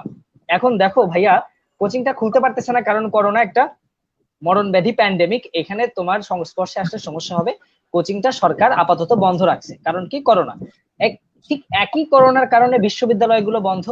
বিশ্ববিদ্যালয়গুলো বন্ধ থাকার কারণে বিশ্ববিদ্যালয়ের ছাত্রগুলো বাসায়, যার যার নিজ জেলায়। এখন যারা যারা বাসায় চলে গেছে তারাই তো কোচিং এ ক্লাস নিত। কোচিং এ কারা ক্লাস নেয়? বিশ্ববিদ্যালয়ের ভাইরা ক্লাস নেয়, তাই তো? ভাইরা ক্লাস নেয়, বিশ্ববিদ্যালয়ের ভাইরাই প্রশ্ন করে, বিশ্ববিদ্যালয়ের ভাইরাই তোমাকে গাইডলাইন দিবে কোচিং এ গেলে। তারাই কোচিং এ না থেকে কি করেছে? বাসায় চলে আসছে। কোথায় চলে আসছে? তোমার আর কষ্ট করে ঢাকায় যাওয়ার প্রয়োজন হচ্ছে না, ভাইয়ারাই তোমার কাছে চলে আসছে। এটা গেল অফলাইন পার্ট। আর অনলাইন পার্টটা তো তোমাদের অ্যাডমিশন ক্র্যাকার্স এর মতো এরকম আরো কিছু ভালো অনলাইন প্ল্যাটফর্ম আছে যারা তোমাদেরকে সাহায্য করবে প্রতিনিয়ত। তুমি চেষ্টা করো, যাচাই করো যে অ্যাডমিশন ক্র্যাকার্স ভালো কিনা। আমি যাচাই করে বলতেছি অ্যাডমিশন ক্র্যাকার্স ভালো। এটা আমার কথায় বিশ্বাস করে তোমার এখানে আসার দরকার নাই। তুমি যাচাই করো, অন্য জায়গায় যাও। হ্যাঁ, আমি কোনো ব্র্যান্ডিং করতে এখানে আসি নাই। তুমি অন্য জায়গায় অন্য অন্য অনলাইন প্ল্যাটফর্মে যাও, ইউটিউবে যাও, সাবস্ক্রাইব করো, তাদের চ্যানেলের সাথে যুক্ত হও। তবে সবচেয়ে বড় কথা, একজন গাইড তোমাকে রাখতে হবে, ঠিক আছে? একজন দিশারি, একটা ম্যাপ তোমার প্রয়োজন। না হলে অ্যামাজনের ভয়ঙ্কর জঙ্গল থেকে তোমার কাছে সবকিছু থাকা সত্ত্বেও তুমি বের হয়ে আসতে পারবে না, লোকালয়ে আসতে পারবে না। তো সব কথার এক কথাই, আমি আমার নিজের কথা বলি, আমি পার্সোনালি বাসায় আসার পর থেকে 7টা ব্যাচ পড়াচ্ছি, 7টা, গুনে গুনে 7টা ব্যাচ পড়াচ্ছি। প্রত্যেকটাই তোমাদের ব্যাচ, প্রত্যেকটাই তোমাদের ব্যাচ। তারা আমার কাছে অ্যাডমিশনের জন্য পড়তেছে, ঠিক আছে? এরকম আমার মতো আরো হাজারো ভাইয়া আছে যারা পড়াচ্ছে। এরকম আমার মতো, আমাদের মতো অ্যাডমিশন ক্র্যাকার্স এর মতো আরো অনেক অনলাইন প্ল্যাটফর্ম আছে যারা তোমাদেরকে সাহায্য করার জন্য বসে আছে। তোমরা যাচাই করো, যাচাই করে যেটা ভালো লাগে সেটা তোমরা নিতে পারো। প্যানিক হওয়ার কিছু নাই। আমি যাচাই করেছি, অ্যাডমিশন ক্র্যাকার্স ভালো। তাই আমার ভালোটা আমি বললাম, এবার বাদ বাকিটা তোমাদের ব্যাপার। তবে সব কথার এক কথা, একটা ম্যাপ প্রয়োজন, গাইড প্রয়োজন, সেই গাইডের মতো চলা প্রয়োজন, তবে অবশ্যই নিজের উপর ডিপেন্ডেন্ট হবে, গাইডের উপর। ধন্যবাদ। ধন্যবাদ নাসির তামজিদকে, অত্যন্ত সুন্দর এবং যথেষ্ট সুন্দর এক্সাম্পল দিয়ে সে আমাদেরকে বুঝিয়ে দিয়েছেন, অত্যন্ত শিক্ষণীয় একটু কথা বলেছেন। দর্শক, সব কথার মূল কথা এই, একটি ম্যাপে যদি ছেড়ে দেওয়া হয় চলতে হবে নিজেকেই, অর্থাৎ গাইডলাইন থাকবে, সবকিছু থাকবে, কোচিং থাকবে, পড়তে হবে নিজেকেই। তো নিজে কতটুকু পড়ছি এটার জন্য হচ্ছে নিজেকে দায়ী করুন, কোন কোচিং বেস্ট সেদিকে না গিয়ে নিজেকে এই জন্য দায়ী করবেন, নিজেকে দায়ী করতে শিখুন যে হচ্ছে আমি পড়ছি না, আমি ফেসবুক ব্যবহার করছি, আমি ফোন ব্যবহার করছি, আমি এটা করে সময় নষ্ট করছি, আমার এটা করার কথা, ইত্যাদি ইত্যাদি ধরনের প্রশ্ন হচ্ছে নিজেকে করলেই চলবে। অর্পিতার কাছে চলে যাবো আমাদের পরবর্তী প্রশ্নের জন্য। ভাই, বই সাজেস্ট করে দেন না, বাংলার জন্য কি, ইংরেজির জন্য কি, জিকের জন্য কি? আমি তার আগে বলতে চাই যে আমাদের বইয়ের বাজারে কিন্তু আহ এত সংখ্যক বই আছে, যারা ঢাকায় কোচিং করতাম বা ঢাকায় বিভিন্ন সময় এসেছি, দেখেছি যে ফার্মগেটে এত বইয়ের দোকান এবং এত বই, এত সংখ্যক বই। ফার্মগেট হচ্ছে mini new market, mini Nilkhet আমাদের, যেখানে বইয়ের বাজার, অসংখ্য বই আছে, অসংখ্য লেখকের। একজন টিচার বলেন যে এইটা ভালো, আরেকজন টিচার বলেন যে এইটা ভালো, আরেকজন বলেন যে না, বাংলার জন্য এটা পড়ো। যেমন বাংলার জন্য রয়েছে আমাদের নবম দশম শ্রেণীর বাংলা দ্বিতীয় পত্র বেসিক বই, এরপরে রয়েছে ভাষা শিক্ষা, ভাষা সৌরভ, এসব গেল। তারপরে সৌমিত্র শেখর স্যারের একটা বই, এরপরে আসলে হচ্ছে জয়কলি বাংলা বিচিত্রা, এরপরে বাংলা ব্যাকরণ জিজ্ঞাসা, এরপরে অমুক ভাই একটা বই লিখছেন, না জুবাই ভাই আবার একটা বাংলা বইয়ের একটা প্রকাশনী বের হয়ে আসছে, আবার হচ্ছে অমুক প্রকাশনী থেকে ছায়ামঞ্চ বই বের হয়েছে, আবার হচ্ছে সংসাপ্তক থেকে একটা বই বের করছে সেকেন্ড টাইমের। সবকিছুর মূল অংশ কি, বাংলাই তো নাকি? অর্থাৎ বারো অধ্যায়টুকু যদি আমি পড়ি, কালকের অধ্যায়টুকু যদি আমি বেসিক বুঝি, তো হচ্ছে এই একটা প্রশ্ন আসে যে হচ্ছে আমরা ফুটবল খেলি, এখানে ফুটবল কোন কারক, এই প্রশ্নের উত্তর কি এই ছায়ামঞ্চে বা হচ্ছে আমার হচ্ছে জয়কলি বিচিত্রায় কিংবা অন্য কোনো বই আলাদা থাকতে পারে? যারা লেখেন তারা তাদের বই পপুলার হওয়ার জন্য তো লেখেন। এই কি বিভিন্ন বইয়ের ধরন, ব্যাখ্যার ধরন বিভিন্ন হতে পারে, ব্যাখ্যার ধরন দেখে বা তোমার চোখে কোনটা ভালো লাগতেছে, কোনটা দেখে তোমার পড়তে বুঝতে সুবিধা হচ্ছে, কোনটাতে তথ্যগুলো তোমার মনে হচ্ছে যে না ঠিক আছে আমি এভাবে পড়লে ভালো হবে, সেটা তুমি কিনতে পারো। কিন্তু আমরা তো বই ভালো নাম যদি বলে যে ভাইয়া কোন বই পড়লে ভালো হবে, এই প্রশ্নের উত্তর যদি আমাকে বলতে বলো, আমি কিন্তু ভাইয়া 15-20টা বইয়ের নাম বলে দিতে পারবো। এবং তোমাদের প্রশ্নগুলোর জন্য হয়তোবা আমি, নাসির, অর্পিতা বিরক্ত রেডি রাখছি যে তুমি কখন প্রশ্ন করবা যে ভাইয়া এই কোন বইটা ভালো বলো, আমরা কিন্তু টেস্ট করে আজকে পাঠাই দেবো, নিয়ে 20টা বইয়ের নাম দিচ্ছি ভাই, তোর পরে যেটা ইচ্ছা তুই সেটা বল। আমাদেরকে আমরা কিভাবে ভালো বইটা বলবো? তবে হ্যাঁ, আমরা এটা বলতে পারি যে আমরা প্রস্তুতির সময় কোন বইটা পড়েছি। যেমন আমি 9 থেকে বাংলা সেকেন্ড বইটা পড়েছি, সাথে জয়গুলি বিচিত্রা পড়েছি। আমার দেখা নাসিরকে আমি নিজেই কিনতে দেখেছি যে জুবাইর ভাইয়ের বাংলা বইগুলা, মৃত্তিকা মডেল টেস্ট গুলো সে কিনেছে, পরীক্ষার আগে সে এগুলো করেছে। তো এই যে আমাদের বইয়ের ভ্যারাইটি, আমরা কিন্তু পরীক্ষায় মোটামুটি আলহামদুলিল্লাহ সফল, আমরা যথেষ্ট ভালো করেছি আলহামদুলিল্লাহ। তো বিভিন্ন বই পড়ে কিন্তু আমরা সফল, আলটিমেটলি বেসিক জিনিসটা জানা গুরুত্বপূর্ণ। আমি বই রিভিউ সম্পর্কে চলে যাবো অর্পিতার কাছে। অর্পিতা দূরে ছিল, দূরে থাকার পরও সে বই রিভিউর হিসেবে কি করেছে, কোন বইগুলো সে পড়েছে তার নিজের জন্য? আচ্ছা, রেখা, তুই যেটা বললি যে বাজারে কিন্তু বইয়ের অভাব নেই, তো কোনটা রেখে কোনটা কিনবো আবার কোনটা রেখে কোনটা পড়বো, এটা একটা কনফিউশন। আবার খুবই ইজি একটা জিনিস, কারণ ভার্সিটি যে অ্যাডমিশনটা হয় সেখানে কোশ্চেন তো আর আকাশ পাতাল থেকে হয় না, আমাদের যে এইচএসসি প্রিপারেশন হয় সেখান থেকেই হয়। তো যদি আমি ডি ইউনিটের কথা বলি, সেখানে হচ্ছে যে বাংলা ইংলিশ, যেটা বাংলা ইংলিশ সবাই বলে যে আমাদের মেইন বইয়ের উপর তো কোনো কোশ্চেনই হয় না। এটা আমি মনে করি যে এটা ঠিক না।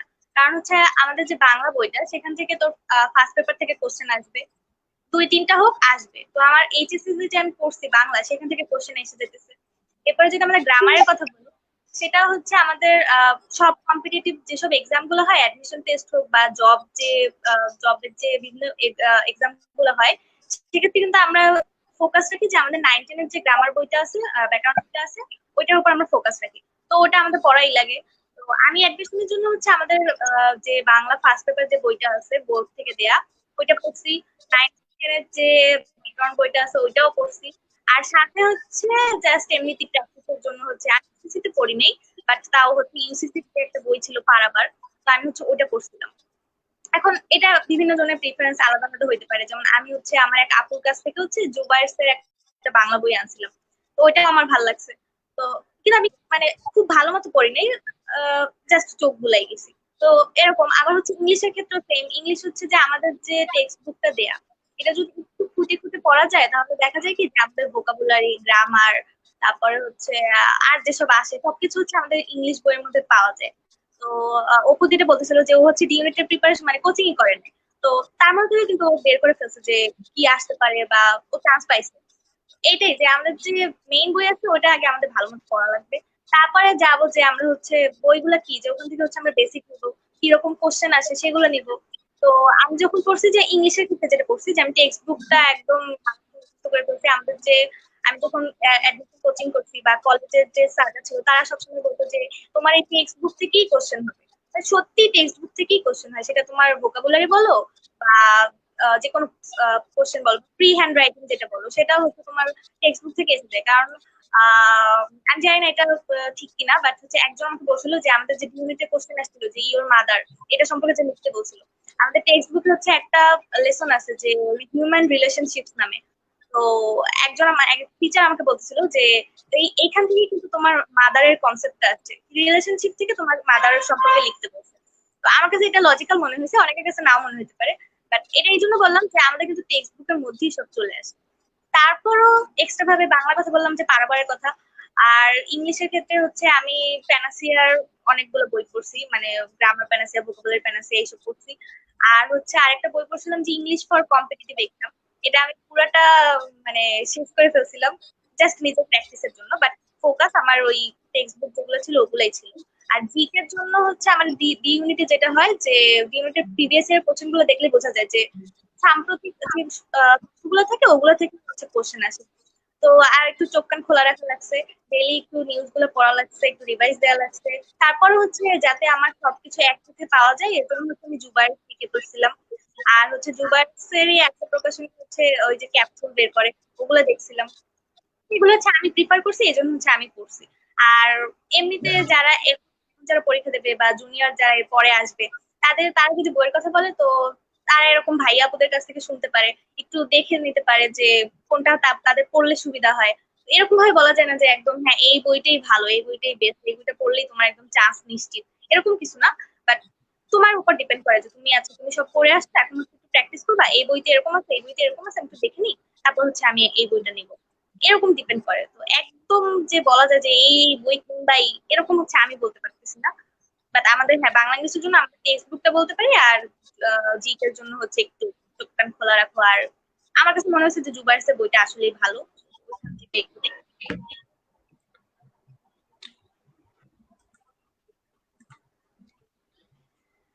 ধন্যবাদ অর্পিতাকে তার হচ্ছে নিজস্ব যে সে নিজে যে বইগুলো ফলো করছে সেগুলো বলার জন্য। দর্শক, এখানেই কিন্তু সবগুলো বইয়ের কালেকশন শেষ নয়। বইয়ের কালেকশন নিয়ে কিন্তু আমরা অনেকগুলো বলেছি যে অনেকগুলো প্রকাশনী, অনেক লেখক, অনেক ভালো ভালো লেখক বই বের করেন যেগুলো তোমরা পড়তে পারো। যেমন আমার কাছে যারা এসেছে তাদেরকে আমি নিজে যে বইটার পিছনে কাজ করেছি বা নিজে যতটুকু পড়েছি সেই বইটাই আমি বলেছি। হচ্ছে আমি নিজেও জয়কলি বিচিত্রের একজন ইংলিশ সিরিজের জয়কলি ইংলিশ বিচিত্রের একজন লেখক। তোমরা সেই বইটাও দেখতে পারো। আবার তোমরা ইংলিশের ইউসিসির একটা বই আছে কম্প্যাক্ট, ওটাও দেখতে পারো। মাস্টার্স একটা বই আছে, ওইটাও দেখতে পারো, যেটা হচ্ছে ও সম্ভবত শেষ করেছে। আবার অ্যাপেক্স নামেও সম্ভবত একটা অ্যাপেক্স সিরিজের একটা বই থাকার কথা। আবার ছায়ামঞ্চেরও বই আছে, জুবাইরস ইংলিশও একটা আছে। সবগুলো বই কিন্তু ভালো। অর্থাৎ বেসিক্যালি তোমাকে দেখতে হবে যে কোন বইয়ে সবচেয়ে বেশি কোয়েশ্চেন কালেকশন আছে, কারণ গণিতের সবচেয়ে বড় অংশ হচ্ছে প্রশ্ন প্র্যাকটিস, প্রশ্ন অনুশীলন করা। অর্থাৎ আমরা যারা পরীক্ষা দেই তারা প্রশ্ন অনুশীলন কতটুকু করছি। এক্ষেত্রে বিগত বছরের প্রশ্নগুলো অবশ্যই দেখবো, তার পাশাপাশি নতুন নতুন কোয়েশ্চেন সবচেয়ে যেখানে বেশি সেগুলো করতে পারি। তো আমি তোমাদেরকে আমাদের পেজের পক্ষ থেকে বলতে চাই যে আমাদের পেজের আমাদের নিজস্ব ওয়েবসাইটে অনেক সেট প্রশ্ন রয়েছে এবং অনেকগুলো পরীক্ষা আমরা সামনেও নিব, সেগুলোতে তোমরা যুক্ত হতে পারো। আমাদের লাইভে আমরা প্রায় 1 ঘন্টা 40 মিনিট ছিলাম, আমরা আমাদের লাইভ শেষের দিকে চলে এসেছি। বুক রিভিউ নিয়ে তোমাদের যাদের বিভিন্ন ধরনের প্রশ্ন আসছে তাদের বুক রিভিউ এর জন্য আলাদা একটা লাইভ কিংবা সম্পূর্ণ ভালো বইগুলোকে নিয়ে একটা রিভিউ এর জন্য আমরা চেষ্টা করব ইনশাল্লাহ, বা কোন বইয়ে কি আছে না আছে সেসব ব্যাখ্যা করার চেষ্টা করব।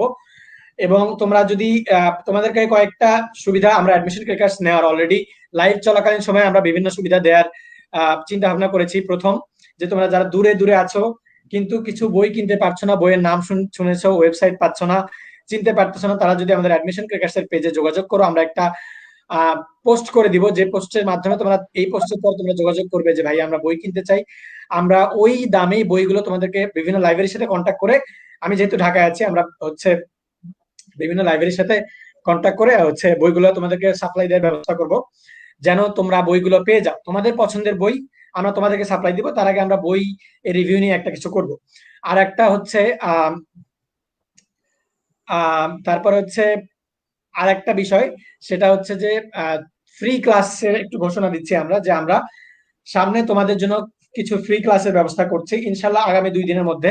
আজকে আমরা পোস্ট করে দিব যে আগামী 2 দিনের মধ্যে সাম্প্রতিক বিষয়গুলো নিয়ে একটা লাইভ কুইজ করা হবে, যেটাতে প্রত্যেকটি কোয়েশ্চেনের জন্য সময় থাকবে 8 সেকেন্ড। 8 সেকেন্ডের মধ্যে তোমাকে কমেন্ট করে উত্তর দিতে হবে যে তুমি কোনটাকে সঠিক উত্তর মনে করো। সবচেয়ে বেশি সংখ্যক সঠিক উত্তরগুলো আমরা কাউন্ট করে সবচেয়ে বেশি সঠিক উত্তর তাদেরকে আবারও পুরস্কৃত করব। লাইভ জিকেতে তোমাদের সবাইকে আবার আমন্ত্রণ জানাচ্ছি। তোমাদের যদি আর কোনো কোয়েশ্চেন থাকে গুরুত্বপূর্ণ, যেটা তোমরা উত্তর করে সেরকম যদি করে থাকো, আমাদেরকে আমাদের পেজে প্রশ্ন করতে পারো, যেটা উত্তর আমরা দিয়ে দিব। বুক রিভিউ ছাড়া, বুক রিভিউটা আমরা ইনশাআল্লাহ করে দিব। আর কারো কোনো প্রশ্ন? আমরা ফ্রি ক্লাস দিব, যেহেতু আমরা আমাদের অনলাইন কোর্স আছে, আমাদের অনলাইন ব্যাচ আছে, আমাদের 2টা ব্যাচ অলরেডি বিভিন্নভাবে পার্টিসিপেট করে যাচ্ছে, বিভিন্ন ব্যাচ থেকে তারা ক্লাস থেকে দেখেছো। তো আমাদের পেজের পক্ষ থেকে যে আমরা ক্লাসগুলো নেই, সেসব ক্লাস তোমাদের ভালো লাগবে কিনা জানি না, যার জন্য আমরা ফ্রি ক্লাসগুলো অ্যারেঞ্জ করব। পাশাপাশি ফ্রি লাইভ কুইজে তোমরা যে যেখানে থাকো না কেন বন্ধুদেরকে নিয়ে এই ফ্রি লাইভ ক্লাসে চলে আসবে, এটা আমাদের বিশ্বাস।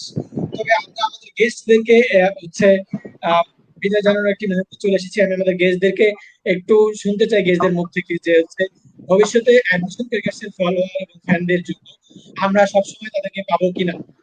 নাসিরের মুখ থেকে শুনতে চাই যে অ্যাডমিশন ক্রিকেটস তোমাকে আবারও ভবিষ্যতে প্রয়োজনে পাবে কিনা, এবং তার জুনিয়ররা পাবে কিনা, আমাদের জুনিয়র। অবশ্যই অবশ্যই অবশ্যই অ্যাডমিশন ক্র্যাকার্স আমাদের অ্যাডমিশন পদ্ধতির যুদ্ধতে যে আমূল পরিবর্তন আনার চেষ্টা এই লকডাউনের শুরু থেকে করে আসছে, সেই চেষ্টা অবশ্যই সফল হবে ইনশাআল্লাহ। এবং একটা মানুষ যদি একটা কিছুতে পরিবর্তন আনার চেষ্টা করে এবং সেই পরিবর্তনটা যদি পজিটিভ পরিবর্তন হয়, সে সফল হয় এবং তার চেষ্টাটা অনেক বেশি গুরুত্বপূর্ণ। সেই চেষ্টার পাশাপাশি আমরা যদি তাকে সাহায্য করতে পারি, মাজেদুল অনেক চেষ্টা করছে অ্যাডমিশন ক্র্যাকার্স নিয়ে, তার সাথে তার আরো কিছু বন্ধু আছে, তার সাথে আমরা অবশ্যই থাকবো, তার পাশে থাকবো, অ্যাডমিশন ক্র্যাকার্স এর পাশে থাকবো এবং সবাইকে বলবো আমরা সবাই যেন অ্যাডমিশন ক্র্যাকার্স এর সাথে থাকি, নিশ্চয়ই আমরা একটা ভালো কিছু উপহার পাবো। তো এই আশাবাদ ব্যক্ত করে আমি আমার বক্তব্য এখানে শেষ করছি। ধন্যবাদ অ্যাডমিশন ক্র্যাকার্স, ধন্যবাদ মাজেদুর রাকিব, পাশে থাকবো এবং সবার জন্য শুভকামনা। ধন্যবাদ। ধন্যবাদ নাসির। আমি অর্পিতা ইসলাম, গয়নিটে পরীক্ষা দিয়ে দ্বিতীয় হয়েছে। এই বিশাল মেধাবী মুখের কাছ থেকে আমি শুনতে চাই যে আমরা অ্যাডমিশন ক্র্যাকার্সের পক্ষ থেকে তাকে আবারও পুনরায় আমাদের ছাত্রছাত্রীর সুবিধার জন্য ভর্তি যুদ্ধে অংশগ্রহণকারী এই ভীত সন্ত্রস্ত যোদ্ধাদের জন্য তাকে আবারও পাবো কিনা। হ্যাঁ, অবশ্যই পাবো, কেন পাবো না, মানে কেন পাবো না, অবশ্যই হেল্প দরকার হয় তো করতে পারলে আমারও ভালো লাগবে। আর আমি আমি যতদূর রাকিবকে চিনি বা রাকিবকে আমি দেখছি, অনেক হার্ড ওয়ার্ক করে, তো আর যেটা করে খুব ডেডিকেট দিয়ে করে। তো যদি কখনো দরকার হয়, আমি যদি একটু হইলেও হেল্প করতে পারি তাহলে আমি হেল্প করবো। আর আমাদের যে জুনিয়ররা আছে তাদের পাশেও যদি থাকতে পারি তাহলে অবশ্যই আগে আসবো, এটা বলার কোনো দরকার হবে না, অবশ্যই ভবিষ্যতে পাবা। এই তো অ্যাডমিশন ক্র্যাকার্স এর জন্য আর রাকিব সহ রাকিবের যারা আরো আছে, রাকিবের ফ্রেন্ডরা, তাদেরকে শুভকামনা। আর যারা ভীত সন্ত্রস্ত যে আমাদের জুনিয়ররা আছে তাদেরকে হচ্ছে মানে তাদের জন্য শুভকামনা, তারা যেন ভীত সন্ত্রস্ত না হয়, জাস্ট ঠান্ডা একটু চিল করে হচ্ছে পড়ালেখা করে, যাতে হচ্ছে যেহেতু এবার একটু অবস্থাটা আসলে একটু কেমন যাবে, একে তো করোনা, তারপরে হচ্ছে আবার এইচএসসি, এইসব নিয়ে যাতে প্যানিক না হয়, জাস্ট অ্যাডমিশনটা যেন ভালো মতো দেয়, সবাই যেন একটা না কোনো না কোনো জায়গায় যায়, এই তাদের জন্য শুভকামনা। আর তোর জন্য, অ্যাডমিশন ক্র্যাকার্স এর জন্য ধন্যবাদ অর্পিতাকে। দর্শক বৃন্দ এবং ছোট ভাই ও বোনেরা যারা ছিল, তারা অলরেডি, আমি একটা হিন্টস দিয়েছিলাম যে তাদেরকে পাশে পাবো কিনা, তার মানে অলরেডি মেধাবী মুখদের নোট এবং ভালো ভালো গুরুত্বপূর্ণ কিছু জিনিস আমরা পেয়ে গেছি। এটা বলতে হবে না, ঘোষণা করতে হবে না, অ্যাডমিশন ক্রিকেটস তাদের নোট, তাদের শিট, তাদের পড়ার পদ্ধতি তাদের থেকে ছিনিয়ে নিয়ে হলেও তোমাদের কাছে ইনশাল্লাহ পৌঁছে দিবে। আমরা নিয়ে আসবো তোমাদের সামনে, এবং আরো মেধাবী মুখদেরকে ইনশাল্লাহ নিয়ে আসবো বিভিন্ন সময়ে। পরীক্ষার 1 মাস আগে কি করা উচিত, পরীক্ষার 1 সপ্তাহ আগে কি করা উচিত, পরীক্ষার দিনে কি করলে ভালো হয়, এরকম ছোট ছোট লাইভ গুলো আমরা অ্যারেঞ্জ করে ফেলবো সময় মতো। আমাদের পরবর্তী লাইভ ঘোষণার জন্য তোমরা অনুরোধ করেছিলে, পরবর্তী লাইভ হচ্ছে খ ইউনিট যারা পরীক্ষার্থী আছে তাদের জন্য। খ ইউনিটের মেধাবী মুখরা ইনশাল্লাহ চলে আসবেন। আমি চেষ্টা করেছি প্রথম দ্বিতীয় তৃতীয় সবার সাথে কন্ট্যাক্ট করার, যারা ইন্টারনেটে রিচেবল স্থানে আছেন তারা ইনশাল্লাহ আসবেন। আমি আমাদের আজকের গেস্টদেরকে অত্যন্ত ধন্যবাদ জানাতে চাই যে তারা এত কষ্ট করে হলেও আমাদের সাথে যুক্ত হয়েছেন। নাসিরের বাসায় কারেন্ট চলে গেছিল, তারপরে সে আমাদের সাথে একটু পরে হলেও যুক্ত হয়েছেন। আমাদের অপু সাহা, সে অসুস্থ ছিল, সে আপনাদেরকে বলতে চাই সে কিন্তু একজন হচ্ছে করোনা পেশেন্ট, অথচ সে আমাদের লাইভে এসেছিল। অর্থাৎ আমাদের গেস্টরা কতটুকু ডেডিকেটেড, আমাদের তোমাদের জন্য আমরা কতটুকু ডেডিকেটেড। সে করোনা পেশেন্ট অথচ সে এখানে এসেছিল আমাদের অনুরোধেই। আবার হচ্ছে অর্পিতা, তার বাসা বরিশাল, সে একটু নেট প্রবলেম ফেস করতেছিল, still she came. I thank all the 3 guys. আমরা চেষ্টা করবো অ্যাডমিশন ক্র্যাকার্স এর পক্ষ থেকে তাদেরকে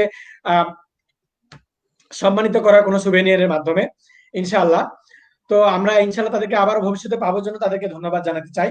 দর্শকবৃন্দ, আমরা আপনাদের পক্ষ থেকে যদি কোনো ধরনের প্রশ্ন থাকে আমাদের পেজের ইনবক্সে করতে পারেন, আমাকে করতে পারেন। আমরা খুশি হব যদি আমাদের পেজে ইনশাআল্লাহ করেন।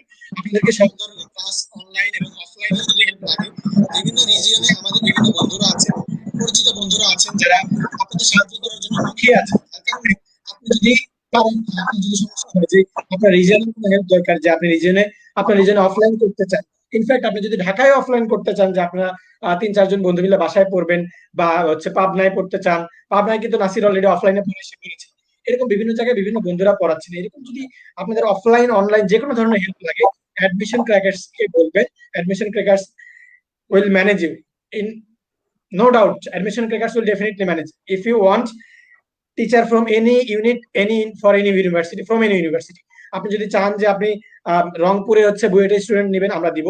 আপনি রংপুরে ঢাকা বিশ্ববিদ্যালয়ের স্টুডেন্ট নেবেন, আমরা দিতে পারবো। যে কোনো ধরনের আপনার সহযোগিতার দরকার আমরা করব। আমরা কিন্তু অলরেডি ঘোষণা করেছি যে আপনি যদি বই কেনার প্রয়োজন হয় দূরে থাকার জন্য কিন্তু আমরা সেটা করে ফেলবো ইনশাআল্লাহ। দর্শক বৃন্দ, আমরা আমাদের লাইভটুকু আজকে শেষ করতে চাই, বুক রিভিউ নিয়ে আসবো।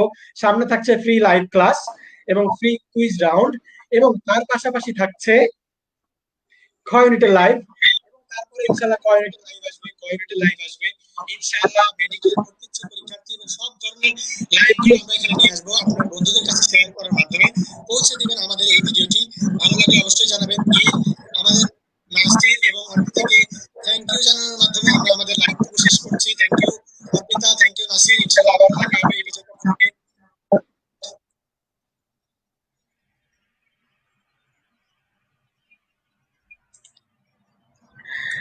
দর্শক বৃন্দ, আমরা আমাদের লাইভের শেষ পর্যায়ে চলে এসেছি। সম্পূর্ণ অংশ জুড়ে অনেকেই অনেক ধরনের কমেন্ট করে গেছেন। কেউ মজার করেছেন, কেউ হচ্ছে সিরিয়াস প্রশ্ন করেছেন। অ্যাডমিশন ক্র্যাকার্সের সাথে থাকার জন্য আপনাদেরকে অসংখ্য অসংখ্য ধন্যবাদ। আপনাদের সবার প্রতি আমাদের উড়ন্ত ভালোবাসা এবং অফুরন্ত ভালোবাসা। আপনাদের সবাইকে আমরা অনেক ভালোবাসি। ইনশাআল্লাহ আপনাদের ভালোবাসাটা আমরা আপনাদের বিভিন্ন ধরনের ক্লাস, ফ্রি ক্লাস এবং কোর্সের মাধ্যমে আপনাদের কাছে সব ধরনের সহযোগিতা করার জন্য আমরা প্রতিজ্ঞাবদ্ধ। ইনশাআল্লাহ আবারও পরবর্তী লাইভে দেখা হবে, অতি দ্রুতই লাইভে আসছি আবারও। তো দর্শক বৃন্দ, আমাদের আজকে সবচেয়ে বেশি ফানি কমেন্ট উইনার হচ্ছেন ফাইজা তাসনিম, এবং যারা ফাইজা তাসনিমকে আমি স্ক্রিনে শেয়ার করছি, যারা বিভিন্ন হচ্ছে যারা আমাদের প্রাইজ উইনার, তাদের নাম আমি খুব তাড়াতাড়ি ঘোষণা করে ফেলবো। তাদেরকে আমরা শেয়ার করার জন্য, যদি শেয়ার করার স্ক্রিনশট সে আমাদের ইনবক্সে দেয়, তাহলে তার প্রমাণটা আমাদের থাকবে, অলরেডি আমাদের কাছে প্রমাণ আছে। তো আমরা ইনশাআল্লাহ সেটা পৌঁছে দিব আপনাদের কাছে, আমাদের পুরস্কারটি। এবং আমরা সর্বশেষে আমাদের অ্যাডমিশন ক্র্যাকার্স কিভাবে কাজ করে যাচ্ছে সেটা আবার বলতে চাই। আমাদের রয়েছে মেসেঞ্জার গ্রুপ, বি ইউনিট এবং ডি ইউনিটে অলরেডি খোলা হয়েছে, ক ইউনিটে চলছে, যেটা ভর্তি সিস্টেমের মাধ্যমে, অবশ্যই পেইড, সম্পূর্ণ ফ্রি নয়, কারণ এখানে অনেকেই অনেক কষ্ট করছেন। এবং আমরা দেখতে চাই যে হচ্ছে আমাদের অ্যাডমিশন ক্র্যাকার্স কিভাবে কাজ করে যাচ্ছে, সেটা আমি আরেকবার দেখে দিচ্ছি আপনাদেরকে। আমরা প্রত্যেকদিন প্রত্যেকটা লেকচারের উপরে পরীক্ষা নিচ্ছি, শীট দিচ্ছি, এবং পরীক্ষার রেজাল্টটা আমরা ওয়েবসাইটে প্রকাশ করছি, সেরা 3 জনের নাম কলেজ সহ। অর্থাৎ আপনি আপনার কলেজের এবং নিজের নামটা আমাদের ওয়েবসাইটে প্রকাশিত হবে। আপনার কাছে আমরা পরীক্ষার নম্বরটিও পৌঁছে দিব ইনশাআল্লাহ। দর্শকবৃন্দ, লাইভ শেষ করার আগে আমরা চলে যাচ্ছি আপনাদেরকে আমাদের কাজগুলো আরেকবার দেখানো।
দর্শক বৃন্দ, আজকের লাইভে আমরা 2টা পুরস্কার দেওয়ার কথা বলেছিলাম, কিন্তু লাইভে আপনাদের সদয় এবং সরব উপস্থিতিতে আমরা 3টি পুরস্কার দেওয়ার সিদ্ধান্ত নিয়েছি। প্রথম পুরস্কার হচ্ছে হাইয়েস্ট কমেন্ট, হাইয়েস্ট শেয়ার এবং হাইয়েস্ট রিলেভেন্ট কমেন্ট। অর্থাৎ রিলেভেন্ট কমেন্ট, যৌক্তিক কমেন্টটা হচ্ছে যেটাতে আপনি আপনার বন্ধুদেরকে মেনশন করছেন দেখার জন্য, সেটি হচ্ছে হাইয়েস্ট কমেন্ট, রিলেভেন্ট কমেন্ট এবং হাইয়েস্ট শেয়ার এবং হাইয়েস্ট কমেন্ট। সেটা ফানি হলেও চলবে এবং কিন্তু কমেন্ট হতে হবে, এবিসিডি লিখলে হবে না। এই ধরনের 3 ধরনের পুরস্কার বিজয়ীকে আমরা অতি দ্রুত পুরস্কার প্রেরণ করে দিব ইনশাআল্লাহ। আপনাদের সাথে দ্রুতই দেখা হচ্ছে। আমরা আমাদের লাইভকে এখানে শেষ করছি। দর্শক বৃন্দ এবং শিক্ষার্থীরা, আপনাদের পাশে থাকার জন্য আমরা প্রতিজ্ঞাবদ্ধ। আপনি কি আমাদের পাশে থেকে এই ভর্তি যুদ্ধে অংশগ্রহণ করার জন্য প্রতিজ্ঞাবদ্ধ কিনা, এই প্রশ্নটা নিজের কাছে নিজে করুন। ইনশাআল্লাহ অতি দ্রুত আবারও পরবর্তী লাইভে দেখা হচ্ছে। আমাদের নেক্সট লাইভ ইনশাআল্লাহ লাইভ কুইজ, এরপরে আমরা চলে আসব বি ইউনিটের লাইভে এবং বি ইউনিটের মেধাবী মুখ যারা আসবেন তাদের ঘোষণা আমরা ইনশাআল্লাহ আগামীকাল রাতের মধ্যে করে ফেলবো এবং লাইভ কুইজের ঘোষণাটিও আজকের মধ্যে ইনশাআল্লাহ করে ফেলবো। ধন্যবাদ আপনাদের সাথে থাকার জন্য। আমাদের লাইভটি আমরা শেষ করছি। অ্যাডমিশন ক্রিকেটসের পক্ষ থেকে আপনাদেরকে অনেক অনেক অনেক ভালোবাসা। ইনশাআল্লাহ পরবর্তী ভিডিওতে দেখা হবে। ধন্যবাদ, ধন্যবাদ সবাইকে।